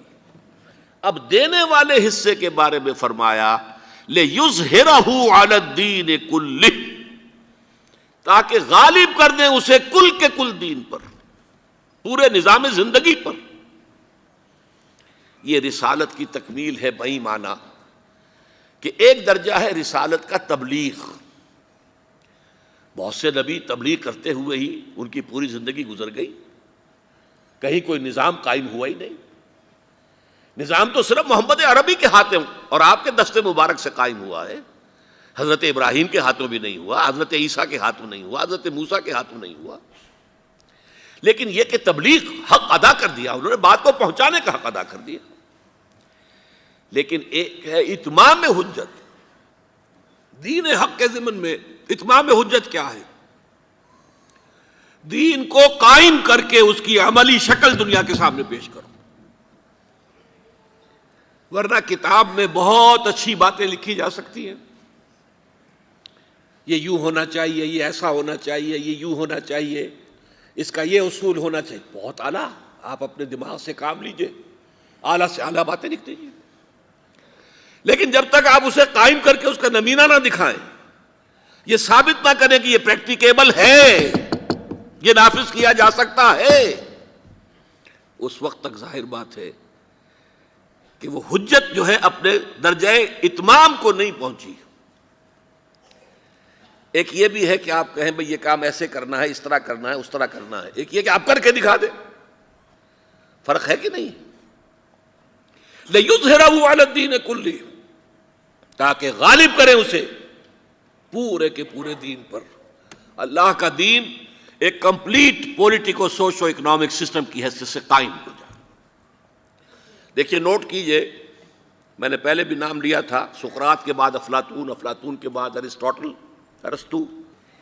افلاطون نے ایک کتاب لکھی تھی دی ریپبلک، اس نے نقشہ کھینچا، اس طرح ہونا چاہیے، یوں ہونا چاہیے، نظام ایسا ہونا چاہیے، حکومت ایسی ہونی چاہیے، فلاں معاملات ایسے ہونے چاہیے۔ اور وہ کتاب اتنی وزنی ہے ایک کتاب کی حیثیت سے، حضرت مسیح سے 300 برس پہلے کی شخصیت ہے، تو گویا کہ 2300 برس سے وہ کتاب دنیا میں موجود ہے، چلی آ رہی، کتاب ختم نہیں ہوئی۔ ورنہ لاکھوں کتابیں چھپتی ہیں، ختم ہو جاتی ہیں، نام و نشان نہیں رہتا۔ کتاب تو وہی باقی رہتی ہے جس کے اندر کوئی وزن ہو، جس میں کوئی ٹھوس مواد ہو۔ وہ ریپبلک آج بھی موجود ہے دنیا میں، لیکن جو نظام اس نے پیش کیا تھا ریپبلک میں، وہ کہیں ایک دن کے لیے بھی قائم نہیں ہوا، تو وہ حجت نہیں ہے۔ کہہ سکتے ہیں یوٹوپیا ہے، یہ خیالی جنت ہے، خیالی جنت کا نقشہ کسی نے کھینچ دیا ہے، یہ ہونے والی بات نہیں ہے۔ بابا کیا کہہ رہے ہو؟ اب میں مثال دے رہا ہوں بڑی سادہ سی۔ یہ بظاہر تو بہت اعلیٰ بات ہے، سید القوم خادمہم، قوم کا سردار تو اس کا خادم ہوتا ہے۔ ہاں بھائی بڑی اچھی شاعری کی ہے آپ نے، لیکن یہ ہونے والی بات نہیں ہے۔ سردار سردار ہوتا ہے، خادم کیسے ہوگا؟ کیا محمد نے یہ کر کے نہیں دکھا دیا صلی اللہ علیہ وسلم؟ کیا خلیفہ وقت کی حیثیت سے حضرت عمر فاروق نے اپنے کندھے پر آٹے کی بوری لے کر اور اس خاندان کو نہیں پہنچائی کہ جس کے بچے بھوک کی وجہ سے بلبلا رہے تھے؟ لاکھوں مربع میل کے اوپر ان کا حکم چل رہا ہے، اور اپنے کندھے پر۔ غلام نے کہا بھی کہ حضرت حضور یہ میں حاضر ہوں، میں لے چلتا ہوں۔ نہیں، قیامت کے دن تم میرا بوجھ نہیں اٹھا سکو گے۔ ایک عورت کو رات کے وقت گشت کر رہے ہیں، اور عورت کو دیکھا درد ذہن میں مبتلا ہے، کوئی اسے اٹینڈ کرنے والا نہیں، کوئی عورت نہیں، کوئی دائی نہیں۔ گئے ہیں فرسٹ لیڈی اپنی بیوی کو لے کر گئے ہیں، اور اس بیوی نے جا کر حضرت عمر کی اہلیہ نے جا کر وہاں دایا گیری کی۔ سید القوم خادمہم کر کے دکھایا کہ نہیں؟ انسانی مساوات کا نقشہ پیش کر کے دکھایا کہ نہیں؟ کہ بیت المقدس کا سفر ہو رہا ہے، اور سرکاری سفر ہے، کوئی پرائیویٹ نہیں ہے، نجی سفر نہیں ہے، کوئی علاج معالجے کے لیے نہیں جا رہے معاذ اللہ، بلکہ خالص سرکاری سفر، بیت المقدس کا چارج لینے کے لیے جا رہے ہیں۔ کس شان کے ساتھ؟ صرف ایک اونٹ لیا ہے، یہ نہیں کہ کوئی دستہ ہونا چاہیے، کوئی باڈی گارڈ ہونے چاہیے، کوئی جیسا کہ آج کل کہا جاتا ہے کہ کوئی باقاعدہ جو ہے ایک گروہ جو ہے ساتھ جانا چاہیے، انٹوراج جس کو کہا جاتا ہے آج کل، نہیں۔ ایک خلیفہ وقت ہے، ایک ان کے ملازم خادم، اور مساوات کی حد یہ ہے کہ چونکہ اسی پر راستے کا جو بھی راشن ہے وہ بھی اسی اونٹ پر ہے، لہذا ایک آدمی سوار ہو سکتا ہے، ایک وقت میں دو سوار نہیں ہو سکتے۔ ایک منزل حضرت عمر اوپر بیٹھے ہوئے ہیں، اور وہ خادم جو ہے وہ نکیل پکڑ کر چل رہا ہے آگے آگے۔ اگلی منزل میں خادم اوپر بیٹھا ہے، اور خلیفہ وقت نکیل پکڑ کر چل رہے ہیں آگے آگے۔ اور جب بیت المقدس میں پہنچے ہیں اور غلغلہ مچ گیا، وہاں آ گئے عمر، آ گئے عمر، آ گئے عمر، آ گئے۔ حضرت ابو عبیدہ بن الجراح رضی اللہ تعالی عنہ، امین ہذہ الامہ، وہ وہاں کے سپہ سالار تھے اس فرنٹ کے۔ انہوں نے دیکھا عمر چلے آ رہے ہیں، اور وہ وقت آخری ایسا ہوا حساب کتاب سے کہ باری ہو گئی اس خادم کی، وہ اوپر بیٹھا ہوا ہے، حالانکہ اس نے ہاتھ جوڑ دیے تھے خدا کے لیے، لوگ کیا کہیں گے آپ مان لیجئے، نہیں، الدور دورک، نہیں، باری تمہاری، یہ حساب کا معاملہ ہے، تمہاری باری ہے، تم بیٹھو۔ راستے میں کہیں کیچڑ بھی تھا، جوتے اپنے ہاتھ میں اٹھائے ہوئے ہیں، ایک ہاتھ میں جوتے اٹھائے، ایک میں وہ نکیل پکڑی ہوئی ہے اونٹ کی، اور چلے آ رہے ہیں عمر فاروق رضی اللہ تعالی عنہ۔ یہ کہانیاں معلوم ہوتی ہیں، انہونی باتیں معلوم ہوتی ہیں، لیکن چونکہ یہ پوری تاریخ ہے، یہ کوئی 5-6 ہزار سال پرانی بات نہیں ہے۔ 1400 برس کیا ہوتے ہیں انسانی تاریخ کے اندر؟ یہ تمام تاریخ جو ہے محفوظ ہے، ایک ایک چیز محفوظ ہے۔ تو محمد الرسول اللہ صلی اللہ علیہ وسلم پر رسالت کی تکمیل اس درجے میں یوں ہوئی کہ جو دین حق آپ پر کامل کیا ہو گیا، اسے آپ نے قائم کر کے نافذ کر کے دکھایا۔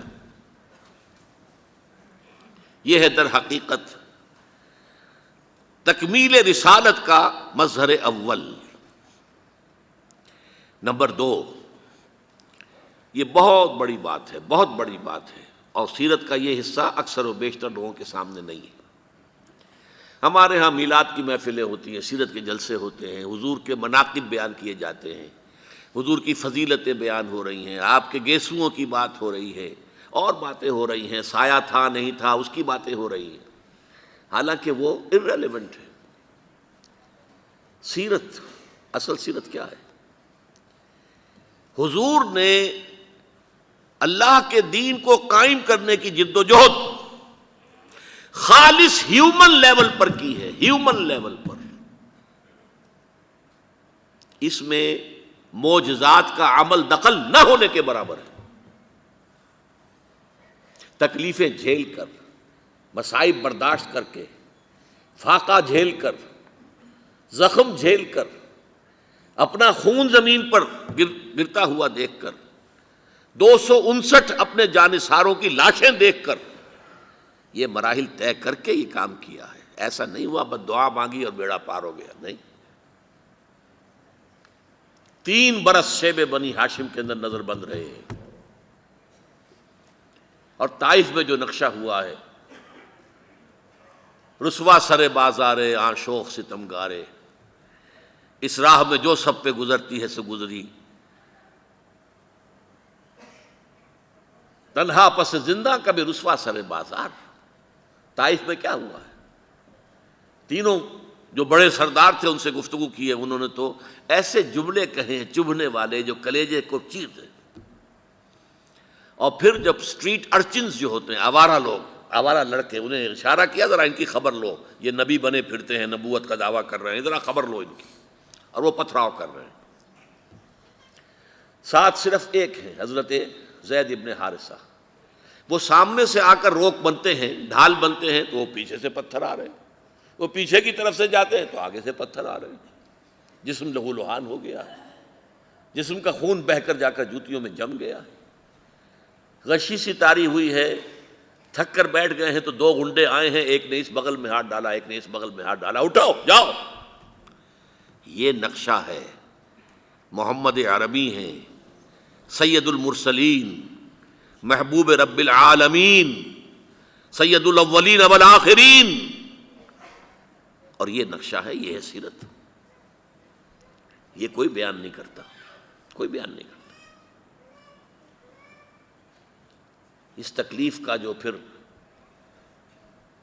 جو نقشہ نکلا ہے کہ پھر جو حضور کے قلب کی گہرائیوں سے جو دعا نکلی ہے، واقعہ یہ ہے کہ کلیجہ شق ہوتا ہے اسے پڑھتے ہوئے. جب وہاں سے نکل کے باہر آ گئے ہیں اور ایک باغ میں تھوڑی سی دیر کے لیے سستانے کو ٹھہر گئے، وہاں آپ کے اب دعا کی ہے، مناجات کی ہے. اللہم الیک اشکو ضعف قوتی وقلت حیلتی وہوانی علی الناس. اے اللہ تیری جناب میں فریاد لے کر آیا ہوں اپنے وسائل اور طاقت کی کمی کا، اور لوگوں کے سامنے جو رسوائی ہو رہی ہے اس کا. کہاں جاؤں، کس سے فریاد کروں؟ تیری ہی جناب میں فریاد لے کر آیا. الی من تکلنی، مجھے کس کے حوالے کر دیا ہے؟ الی بعید یتجہمنی اور الی عدو ملکت امری، کیا دشمن کے حوالے مجھے کر دیا جو چاہے کر گزرے؟ اندازہ کیجئے کہاں سے یہ الفاظ نکل رہے ہیں. لیکن پھر یہ فریاد جو ہے اس کا ٹرن کیا ہے؟ ان لم یکن علی غضبک فلا ابالی. پروردگار اگر تو ناراض نہیں ہے تو مجھے کوئی پرواہ نہیں، سر تسلیم خم ہے جو مزاج یار میں ہے.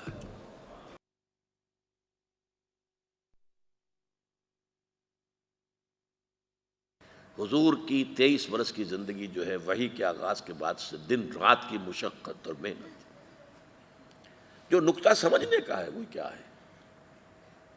معجزات نہ ہونے کے برابر. حضور کا اصل معجزہ قرآن مجید ہے، اصل معجزہ وہ ہے. قرآن کے پڑھنے والے جانتے ہیں کہ کفار قریش مکہ جو ہے وہ کہتے تھے معجزہ دکھاؤ، جیسے موسیٰ کو معجزہ ملے، جیسے عیسیٰ کو معجزے ملے. اللہ کا فیصلہ تھا کہ نہیں دکھائیں گے، ہمارا معجزہ قرآن ہے. ان معجزوں کو دیکھ کر کون ایمان لے آیا تھا؟ کیا فرعون نے مان لیا تھا؟ کیا یہودی حضرت عیسیٰ پر ایمان لے آئے تھے معجزے دیکھ کر؟ جن سے بڑے معجزے ممکن نہیں ہیں، حسی معجزے، آنکھوں سے دکھائے جانے والے معجزے تو اس سے بڑے ممکن نہیں ہیں. مردے سے کہا جائے قم باذن اللہ اور وہ کھڑا ہو جائے، چلنا شروع کر دے. مردہ قبر سے نکل آیا. یا یہ کہ گارے سے ایک پرندے کی شکل بنائی، پھونک ماری اور وہ اڑتا ہوا پرندہ ہو گیا.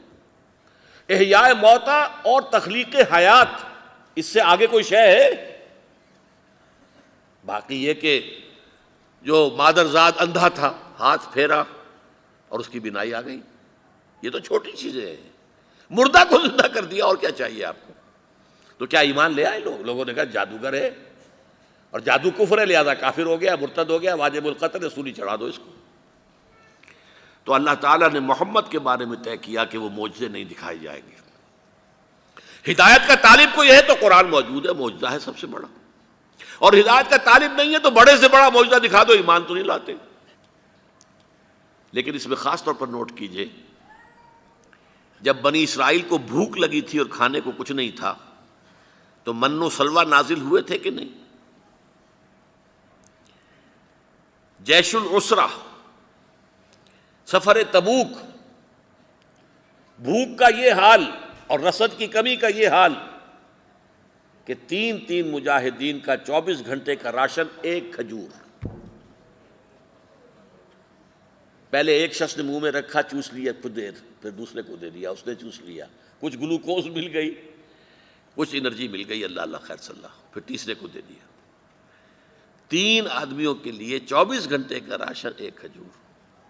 کیا من و سلوہ نازل ہوا؟ بتائیے۔ یہ میں سوال بعد میں کروں گا، کیا وہ بنی اسرائیل والے جو ہیں وہ اللہ کو زیادہ محبوب تھے محمد کے امتیوں سے؟ کیا موسیٰ زیادہ عزیز تھے محمد الرسول اللہ سے صلی اللہ علیہ وسلم؟ یہ سوال اپنی جگہ ہے، واقعہ اپنی جگہ ہے۔ غزوہ خندق کے اندر لوگوں نے فاقوں کی وجہ سے، کئی وقت کا فاقہ ہے، کمر دوہری ہوئی جا رہی ہے، تو کمر سے پتھر باندھ لیے ہیں، اپنی چادریں لے کر یہاں پتھر رکھا پیٹ کے اوپر اور چادر سے کس دیا تاکہ کمر جو ہے سیدھی رہے۔ پھر حضور سے آ کر فریاد کی کہ حضور اب یہ فاقہ کشی ناقابل برداشت ہو رہی، دیکھیے ہم نے یہ پتھر باندھے ہوئے۔ حضور اپنا کرتا مبارک اٹھا کر دکھاتے ہیں، وہاں 2 پتھر بندھے ہوئے۔ یہ ساری باتیں ہماری سیرت کے جلسے ہوتے ہیں تو اس کا موضوع کیا ہوتا ہے؟ حسن یوسف دم عیسیٰ ید بیضا داری، آنچ خوبہ ہم دارم تو طلحہ داری۔ اے محمد صلی اللہ علیہ وسلم، آپ کو جو تمام انبیاء کو جو خوبیاں دی گئیں وہ ساری آپ کو دے دی گئی۔ یوسف علیہ السلام بہت حسین تھے، ان سے بڑھ کر حسن محمد کو عطا کر دیا گیا صلی اللہ علیہ وسلم۔ دم عیسیٰ ید بیضا، یہ ساری چیزیں ہیں محمد آپ کو عطا کی گئی۔ حسن یوسف دم عیسیٰ ید بیضا داری، آنچ خوباں ہم دارند تو طلحہ داری۔ لیکن میں یہ کہا کرتا ہوں کہ حضور کی یہ حدیث کوئی نہیں سنائے گا آپ کو، تمام نبیوں پر جو تکلیفیں آئی ہیں میں نے تنہا وہ ساری جھیلی ہیں۔ یہ حدیث نبوی ہے۔ بہرحال اس پوری بحث کا نتیجہ کیا ہے کہ یہ معجزوں سے نہیں ہوا ہے، یہ دعاؤں سے نہیں ہوا ہے۔ دعائیں بھی ہوئی ہیں، کوئی شک نہیں، اللہ کی مدد بھی آئی ہے، غزوہ بدر میں آئی ہے مدد، اور مدد کا رات دروازہ آج بھی بند نہیں ہے۔ چمن کے مالی اگر بنا لے موافق اپنا شعار، اب بھی چمن میں آ سکتی ہے پلٹ کر چمن سے روٹھی بہار، اب بھی فضائے بدر پیدا کر فرشتے تیری نصرت کو اتر سکتے ہیں گردوں سے قطار اندر قطار، اب بھی مدد تو اب بھی آئے گی۔ معجزہ جو ہے وہ صرف نبیوں کے لیے ہوتا تھا، حضور کے لیے بعض معجزے ہیں، بعض مواقع پر تھوڑا سا کھانا جو ہے بہت سے لوگوں کے لیے کفایت کر گیا، یہ ایسی چیزیں ہوئی ہیں، کرامات کی نوعیت کی چیزیں ہوئی ہیں۔ لیکن یہ ہے کہ جس طرح کا ہم وہاں دیکھتے ہیں، دھوپ پریشان کر رہی ہے تو ساتھ کے ساتھ بادل چل رہا ہے، ابر چل رہا ہے، ظللنا علیکم الغمام وانزلنا علیکم المن والسلویٰ، یہ بنی اسرائیل کے لیے ہوا ہے۔ 6 لاکھ کا قافلہ، 6 لاکھ تھے بنی اسرائیل جو مصر سے نکلے تھے، 600,000، اور یہ قافلہ جب چلتا تھا کتنا بڑا ایریا ہوتا ہوگا، اور اس کے اوپر وہ صاحبان کی طرح جو ہے مسلسل وہ ابر ساتھ کے ساتھ جا رہا ہے۔ یہاں تو نہیں ہوا، یہاں جو کچھ ہوا ہے میرے الفاظ نوٹ کیجئے، زمین پر قدم بقدم چل کر ہوا ہے، عام انسانی سطح پر ہوا ہے، محنت سے ہوا ہے، مشقت سے ہوا ہے، تکلیفیں جھیل کر ہوا ہے، مصائب برداشت کر کے ہوا ہے، آزمائشوں میں سے گزر کر ہوا ہے، امتحانات میں سے گزر کر ہوا ہے۔ حضور کا اپنا خون 2 مرتبہ گرا ہے۔ ویسے تو یہ کہ حضور صلی اللہ علیہ وسلم کی تو اپنی خواہش یہ تھی، لَوَدِدْتُ أَنْ أُقْتَلَ فِي سَبِيلِ اللَّهِ ثُمَّ أُحْيَا ثُمَّ أُقْتَلَ ثُمَّ أُحْيَا ثُمَّ أُقْتَلَ، میری بڑی خواہش ہے میں اللہ کی راہ میں قتل ہو جاؤں، پھر زندہ کیا جاؤں، پھر قتل کیا جاؤں، پھر زندہ کیا جاؤں، پھر قتل کیا جاؤں۔ لیکن اللہ کے رسول قتل نہیں ہو سکتے۔ یہ میں نے آج سے عرض کیا تھا، رسول اور نبی میں فرق ہے۔ ایک فرق یہ نوٹ کر لیجئے، نبی قتل ہو سکتا ہے۔ یحییٰ علیہ السلام صرف نبی تھے، قتل ہو گئے۔ عیسیٰ علیہ السلام صرف نبی نہیں تھے، رسول تھے، رسولاً الی بنی اسرائیل۔ وہ قتل نہیں ہو سکتے تھے، وہ سولی نہیں چڑھائے جا سکتے تھے، انہیں زندہ آسمان پر اٹھایا گیا اور وہ دوبارہ آئیں گے۔ بہرحال یہ ہے میرے نزدیک تکمیل رسالت کا بھی دوسرا حصہ، اور اس کے لیے میں نے ایک عنوان اور قائم کیا ہے، معراج انسانیت کا مظہر اتم۔ کیوں؟ دیکھیے، اللہ نے انسان کو پیدا کیا، آدم کو پیدا کیا، خلیفۃ اللہ بنایا، مسجود ملائک بنا دیا، تمام فرشتے ان کے سامنے جھکا دیے گئے۔ ایک سے زائد مقامات پر یہ الفاظ ہیں، فسجد الملائکۃ کلہم اجمعون، تین معنی میں۔ سجد الملائکۃ، تمام فرشتوں نے سجدہ کیا، کلہم، ان سب نے کیا، اجمعون، سب نے مل کر کیا۔ لیکن اس انسان کے اندر اللہ نے کیا کیا قوتیں رکھی ہیں، اس کا صحیح مظہر جو ہے وہ شخصیت محمدی ہے صلی اللہ علیہ وسلم۔ انسانیت کی عظمت اس کو دیکھنا ہو، اس کا نمونہ دیکھنا ہو تو وہ محمد عربی صلی اللہ علیہ وسلم۔ علامہ اقبال نے ایک شعر کہا تھا غالب کے بارے میں، فکر انسان پر تیری ہستی سے یہ روشن ہوا، ہے پرے مرغ تخیل کی رسائی تا کجا۔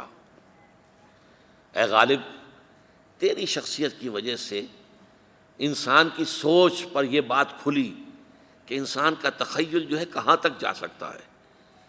یہ تیرے اشعار سے معلوم ہوتا ہے کہ تخیل جو ہے انسان کا کہاں سے کہاں پہنچ سکتا ہے۔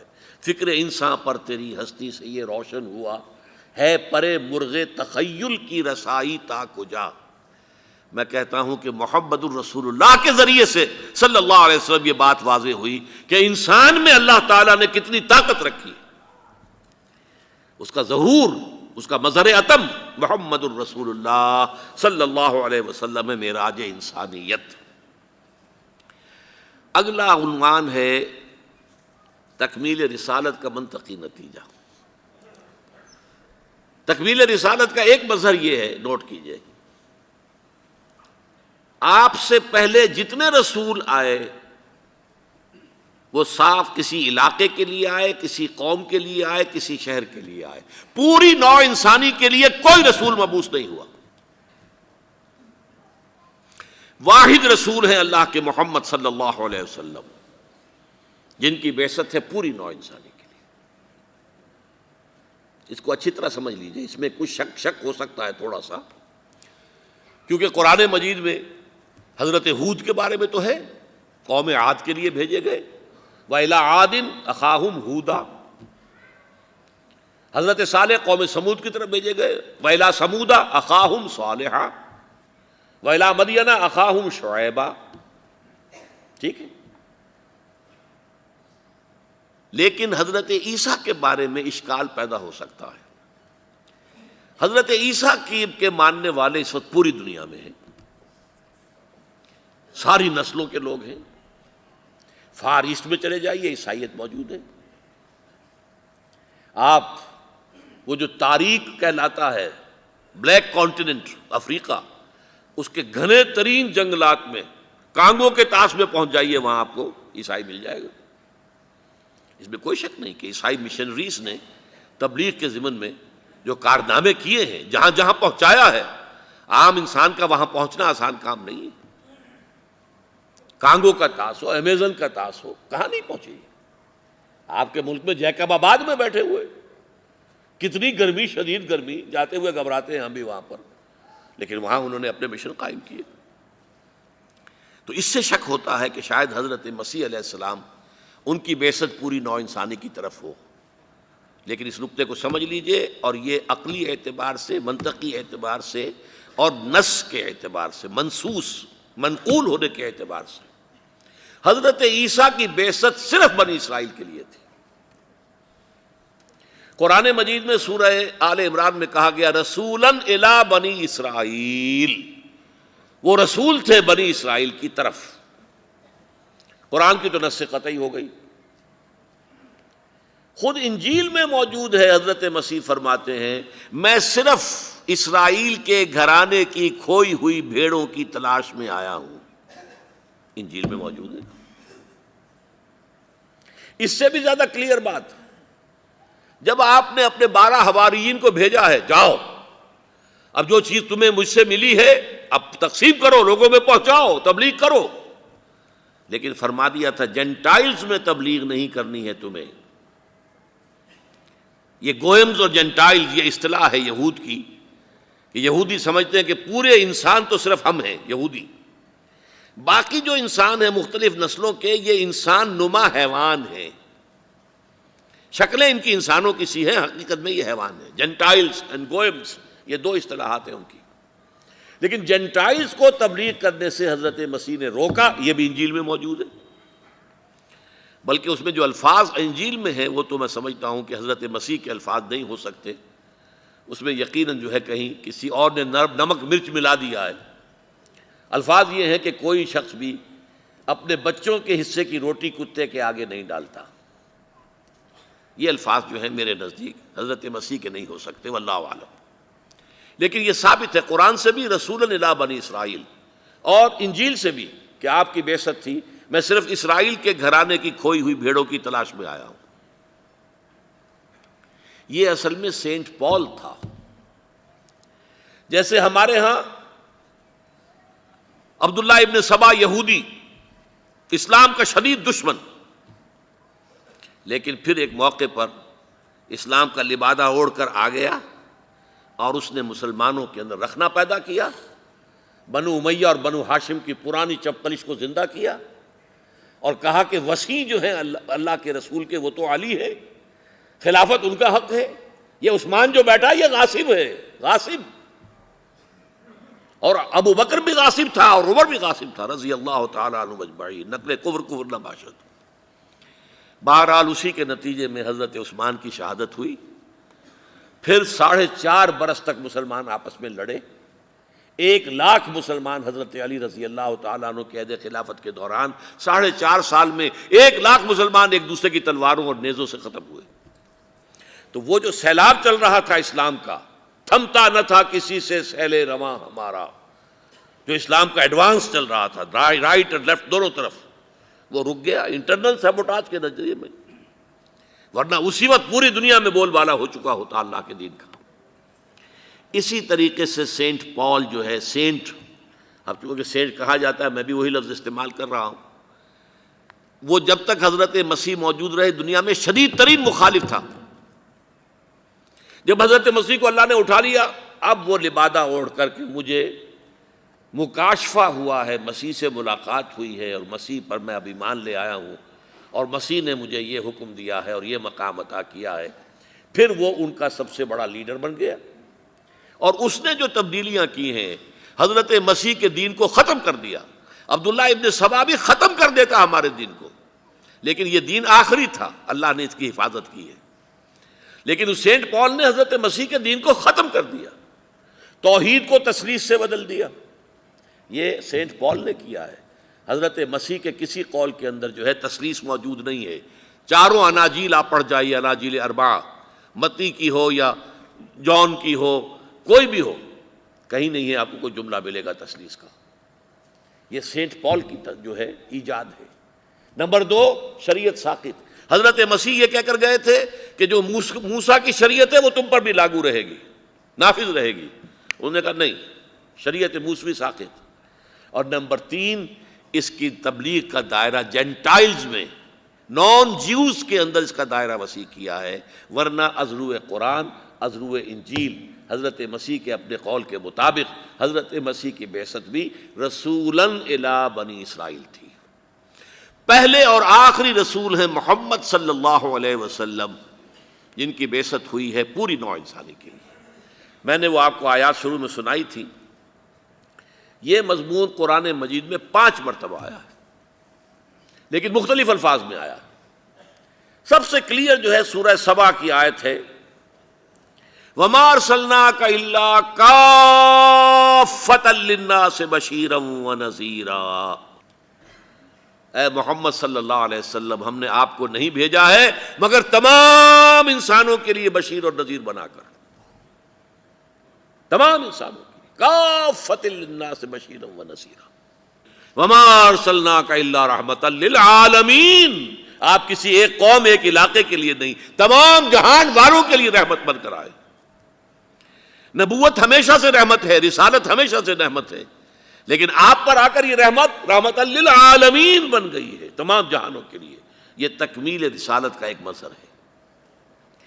اور سورہ اعراف کی آیت میں نے آپ کو سنائی تھی، قل یا ایھا الناس، اے محمد ڈنکے کی چوٹ کہہ دو صلی اللہ علیہ وسلم، اے لوگو، اے بنی نوع آدم، انی رسول اللہ الیکم جمیعا، میں اللہ کا رسول ہوں تمہاری طرف، سب کی طرف۔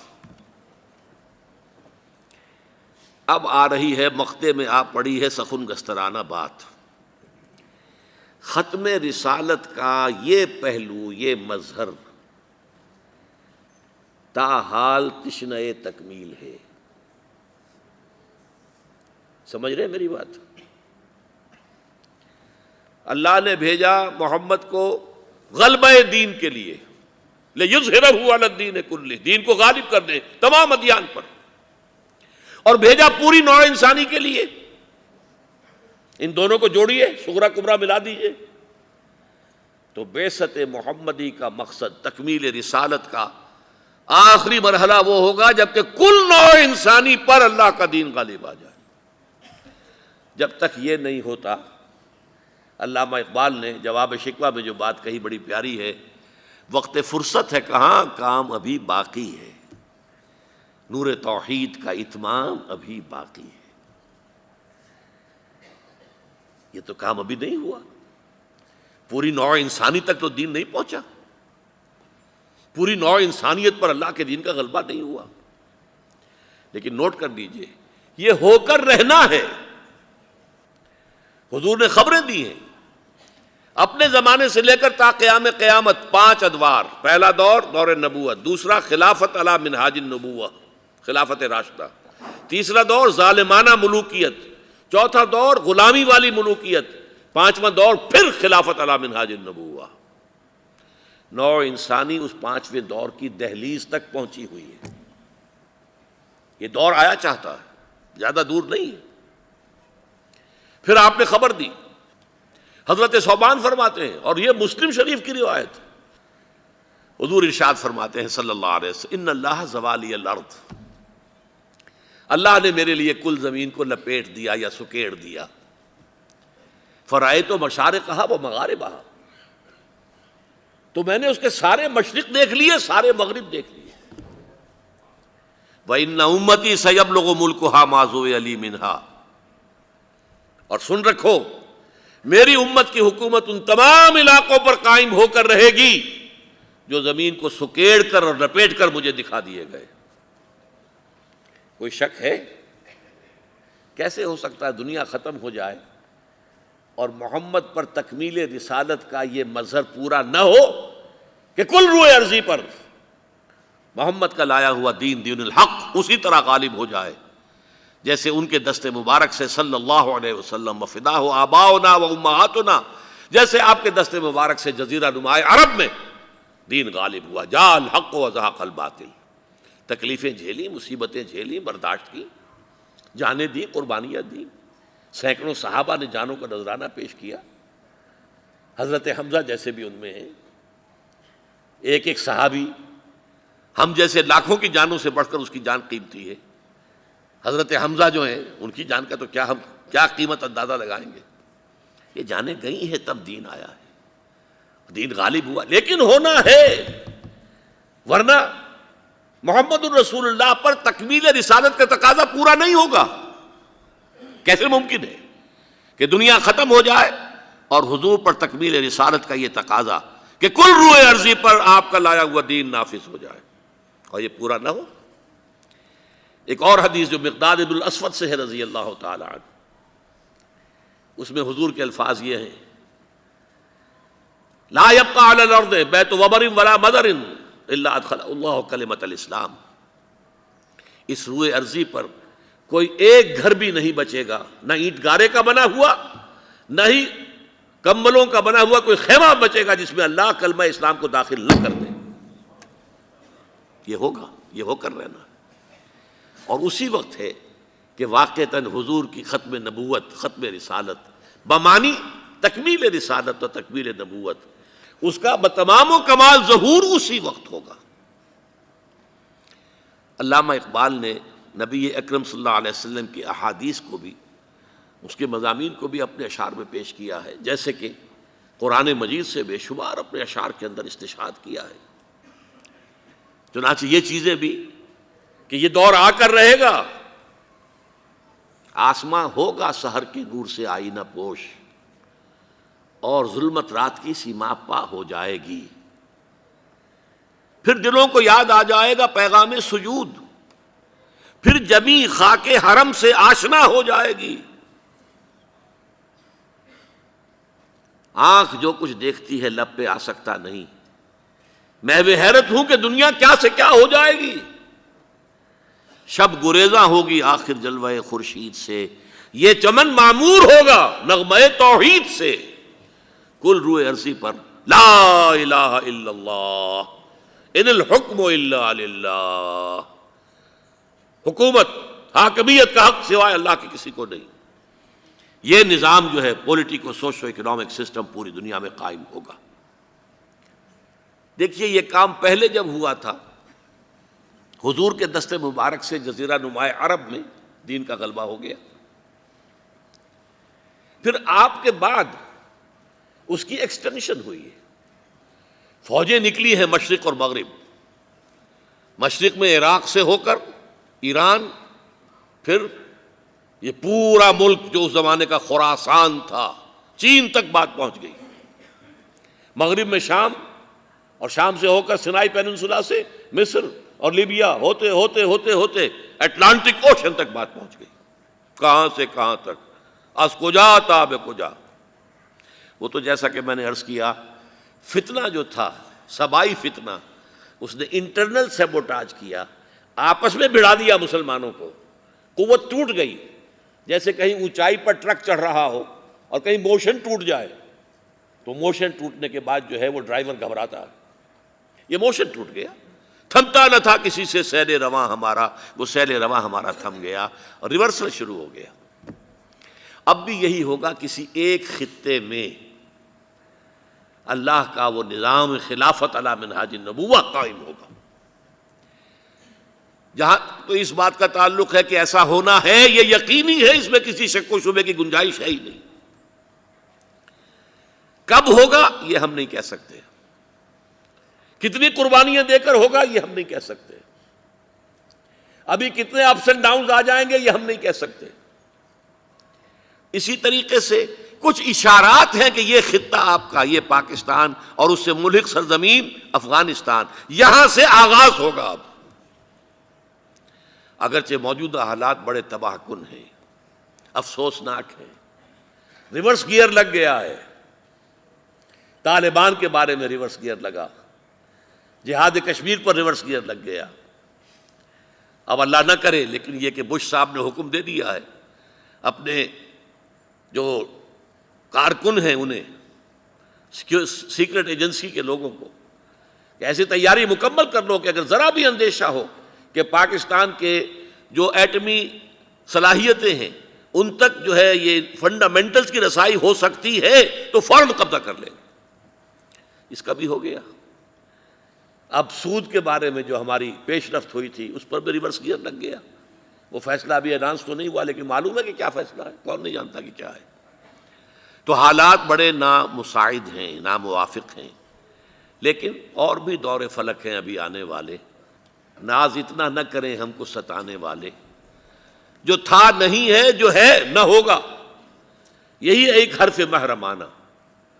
ظاہر بات ہے کہ جو کوئی حالات بھی ہمیشہ کے لیے نہیں ہوتے، لیکن میں یقین کے ساتھ کہہ سکتا ہوں کہ انشاءاللہ العزیز اسی خطۂ ارض سے، اس لیے کہ اللہ تعالیٰ نے 400-500 سال سے اس کی تمہید کی ہے، تو اللہ کرے گا۔ لیکن پس سے باعث کر کے درجے میں کہوں گا ہم میں سے ہر شخص کا فرض یہ ہے کہ اس کے لیے کمر کس لے. دنیا میں کیا ہوتا ہے کیا نہیں ہوتا یہ میرے اور آپ کے اختیار میں نہیں ہے. میں جو کچھ کر سکتا ہوں، آپ جو کچھ کر سکتے ہیں، جو بھی آپ کے اختیار میں، اس کے لیے آپ عند اللہ مسئول ہیں، ذمہ دار ہیں. پہلی بات یہ کہ طے کریں ان صلاتی و نسکی و محیای و مماتی للہ رب العالمین، میری نماز اور میری قربانی اور میری زندگی اور موت اللہ کے لیے. اب اللہ کے لیے جینا ہے، اللہ کے لیے مرنا ہے، اللہ کے دین کو قائم کرنا ہے. سیرت النبی سے یہ سبق لینا ہے، یہ اسوہ رسول ہے. اسی لیے لقد کان لکم فی رسول اللہ اسوۃ حسنہ والی آیت کہاں آئی ہے؟ غزوہ احزاب کے ضمن میں آئی ہے، جس موقع پر حضور نے 2 پتھر باندھے ہوئے تھے اپنے پیٹ سے. وہ نقشہ دکھایا گیا ہے، لقد کان لکم فی رسول اللہ اسوۃ حسنہ. ہم کوئی تکلیف جھیلنے کو تیار نہیں، کوئی قربانی دینے کو تیار نہیں. پہلا کام یہ ہے کہ آپ اپنی معاش اور اپنی معاشرت کو حرام سے پاک کریں. کوئی سودی لین دین ہے ختم کریں اسے. پردہ نہیں ہے گھر میں، پردہ نافذ کریں. شریعت کے احکام ہے. کوئی ہمارے ہاں قانون نہیں بنا ہے آج تک جس نے پردے کو ممنوع قرار دیا. اگر چھوڑا ہے تو ہم نے خود چھوڑا ہے، ذمہ دار ہم ہیں. کوئی قانون ایسا نہیں بنا کہ بینک سے لازماً سود کے اوپر قرضہ لے کر اپنی دکان زیادہ چمکاؤ، کاروبار زیادہ بڑھاؤ. کوئی قانون نہیں ہے. جو کرتا ہے خود کرتا ہے، ذمہ دار ہم ہیں. اسی لیے ہمارے اوپر اعمالکم اموالکم، حضور نے فرمایا تمہارے اپنے عمل تمہارے اوپر حکمران ہو جاتے. کما تکونون کذالک یؤمر علیکم، جیسے تم خود ہوگے ویسے ہی تم پر حاکم مسلط کر دیے جائیں گے. تو پہلا کام ہے انفرادی توبہ. خود طے کریں جینا مرنا اللہ کے لیے، اور سب سے پہلے اپنی زندگی میں اسلام کو نافذ کریں. پھر نمبر 3، اب تلاش کریں کوئی قافلہ، کوئی جماعت جو دین کو قائم کرنے کے لیے اور صحیح طریقے پر قائم کرنے کے لیے جد و جہد کر رہی، اس میں شامل ہو. علیکم بالجماعہ، حضور نے فرمایا تم پر لازم ہے جماعت کی شکل اختیار کرنا. انی آمرکم بخمس اللہ امرنی بہن، مسلمانوں میں تمہیں 5 باتوں کا حکم دے کر جا رہا ہوں، اور یہ اللہ نے مجھے حکم دیا ہے، اپنے طور پر نہیں دے رہا ہوں. بالجماعت والسمع والطاعت والہجرت والجہاد فی سبیل اللہ. یہ حدیثیں آپ کو نہیں سنائی گئی. 5 باتوں کا حکم دے رہا ہوں، جماعتی شکل ہو، اور جماعت بھی سم و طاعت والی، لسن اینڈ اوبے، ڈسپلن جماعت. وہ ہجرت بھی کرے گی، جہاد بھی کرے گی. تلاش کیجئے، خود تلاش کریں، اس کا مطالعہ کریں، دیکھیں. اس میں میں صرف آپ کی مدد کر سکتا ہوں. 4 چیزیں ہیں جو دیکھنی چاہیے. اس جماعت کا ڈکلیئرڈ گول ہونا چاہیے اقامت الدین، دین کو قائم کرنا، دین کو غالب کرنا. لِیُظْہِرَهُ عَلَى الدِّینِ کُلِّهِ، جس کے لیے محمد بھیجے گئے صلی اللہ علیہ وسلم، اس کی تکمیل کرنا. Nothing short of that. ورنہ کام تو اور بھی بہت اچھے ہیں، تعلیم کا، تدریس کا، تبلیغ کا، خلق خدا کی خدمت کا، بڑے اچھے اچھے کام ہیں. لیکن نہیں، ڈکلیئرڈ گول ہونا چاہیے، اللہ کے دین کو نافذ کرنا ہے، قائم کرنا. نمبر 2، اس کا ڈسپلن مضبوط ہونا چاہیے. نمبر 3، ان سے پوچھئے طریقہ کار کیا ہے آپ کے سامنے. وہ طریقہ کار اسوہ رسول سے اخذ کیا جانا چاہیے. لقد کان لکم فی رسول اللہ اسوۃ حسنہ. اور نمبر 4 یہ کہ اس کی قیادت کے قریب جا کر سونگھئے کہ خلوص کی خوشبو آتی ہے یا نہیں آتی. کہیں ایسا تو نہیں محسوس ہوتا کہ ہیں تو باتیں تو اچھی ہیں لیکن دھندا ہے، یہ دنیا کمانے کا ذریعہ بنایا ہوا ہے. 4 چیزیں اگر کہیں پر کسی درجے میں بھی پوری ہو جائیں، آپ پر لازم ہے اس جماعت میں شریک ہونا، اور اس جماعت میں شریک ہو کر اور پھر دین کے غلبے کی جد و جہد کرنا. 10 جماعتیں ہوں، 20 جماعتیں، کوئی پرواہ نہیں. ایک جماعت صرف نبی کی ہوا کرتی تھی. نبی کی جماعت کے اندر جو شامل نہیں وہ کافر، نبی کی جماعت کو جو چھوڑ گیا وہ مرتد. لیکن یہاں نہیں ہے معاملہ. اب کوئی نبی نہیں ہے، اب تو در حقیقت آپ کی جماعت ہے، کسی اور کی جماعت ہے، کسی اور کی آپ دیکھیے جو آپ کو پسند آئے، جو دل کو لگے. کام کرنا ہے دین کا، قافلے بے شمار ہو، کوئی حرج نہیں. لیکن کوئی شخص بھی اس جد و جہد سے بالکل علیحدہ نہ رہ جائے، بری نہ رہ جائے. یہ ہے میرا پیغام سیرت النبی علی صاحب الصلاۃ والسلام کا کنکلوڈنگ جو پیغام ہے میرے لیے، آپ کے لیے، امتیوں کے لیے، پس چہ باید کرد، کرنا کیا چاہیے، وہ میں نے 3 نکات میں آپ کے سامنے رکھ دیا۔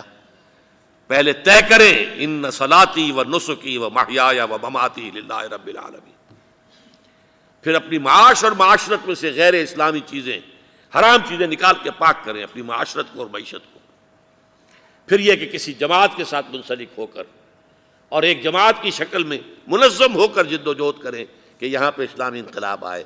اب ظاہر بات ہے کہ اس کے لیے حضور کا طریقہ کیا ہے اس کو بیان کرنے کا یہ موقع نہیں ہے۔ میں آپ حضرات کا بہت ہی ممنون ہوں۔ ابھی جناب مظفر وارثی صاحب تشریف لائے ہوئے ہیں، لیٹ ہو گئے تھے ورنہ ان کی نظم جو ہے آپ پہلے سنتے، لیکن اب اچھا ہے، اب آپ جو بھی ذرا ثقیل باتیں آپ کے سامنے آئی ہیں تو کچھ آپ کے لیے ذرا ایک دوسرا نقشہ بھی سامنے آ جائے، اس کے بعد پھر دعا کریں گے اور دعا پر پھر محفل کا اختتام ہوگا۔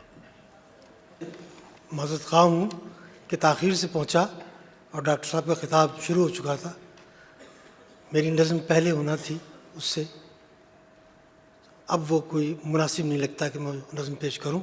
بہرحال 2 نعت کے شعر اس موقع کی مناسبت سے پڑھتا ہوں۔ آخری شریعت کوئی آنے والی اور نہ لانے والا، آخری شریعت کوئی آنے والی اور نہ لانے والا، خود میرے نبی نے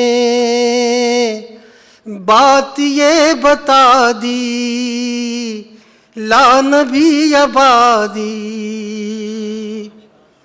ذلی یا بروزی اب کوئی پیمبر آئے گا نہ لوگو، ذلی یا بروزی اب کوئی پیمبر آئے گا نہ لوگو، آپ نے یہ کہہ کر مہر ہی لگا دی، لا نبی آبادی۔ شکریہ۔ دعا سے پہلے مجھے 2 باتیں یاد آئی ہیں۔ ایک تو میں یہ فیضان اقبال نامی کتاب ہے، شورش کاشمیری صاحب نے مرتب کیے ہیں، علامہ اقبال کے خطوط اور بیانات وغیرہ سے کچھ ان کے اقوال، تو میری آج کی تقریر کا لب لباب یہ تکمیل رسالت اور اتمام اور تکمیل اور اکمال۔ دیکھیے اس کے بارے میں علامہ اقبال فرماتے ہیں، قادیانی نظریہ ایک جدید نبوت کے اختراع سے، قادیانی افکار کو ایک ایسی راہ پر ڈال دیتا ہے کہ اس سے نبوت محمدیہ کے کامل و اکمل ہونے کے انکار کی راہ نکلتی ہے۔ یہی تکمیل، کامل اور اکمل، الیوم اکملت لکم دینکم واتممت علیکم نعمتی ورضیت لکم الاسلام دینا، یہ در حقیقت اس کاملیت اور اکملیت کے اندر نقب لگائی ہے۔ اور اس کے ایک عقیدت مند کا شعر تو یہاں تک ہے، نقل کفر نہ باشد، ان کا شعر آپ کو سنا رہا ہوں، کس بدبختی تک یہ لوگ پہنچے ہیں۔ لیکن پھر وہی بات کہ گلے میں جو آئیں وہ تانے اڑاؤ، جو چاہو کہو، جو چاہو بک دو، کوئی پوچھنے والا نہیں، کوئی پکڑ نہیں، کوئی دارو گیر نہیں۔ محمد پھر اتر آئے ہیں ہم میں اور پہلے سے بڑھ کر ہیں اپنی شان میں، شان محمدی سے بڑھ کر اس بدبخت غلام احمد کی شان ہے جس کو ان کا ایک عقیدت مند بیان کر رہا ہے۔ محمد پھر اتر آئے ہیں ہم میں اور پہلے سے ہیں بڑھ کر اپنی شان میں، معاذ اللہ۔ اب دعا مانگ لیجیے۔ الحمدللہ الذی ہدانا لہذا وما کنا لنہتدی لولا ان ہدانا اللہ۔ کل حمد، کل شکر، کل ثنا اس اللہ کے لیے ہے جس نے ہمیں ہدایت عطا فرمائی، اور ہم ہرگز ہدایت یافتہ نہ ہوتے اگر اللہ ہی ہمیں ہدایت نہ دیتا۔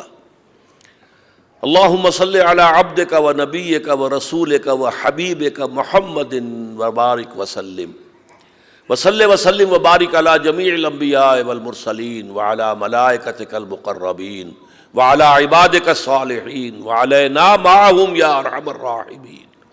اللہم ربنا نور قلوبنا بالایمان واشرح صدورنا للاسلام۔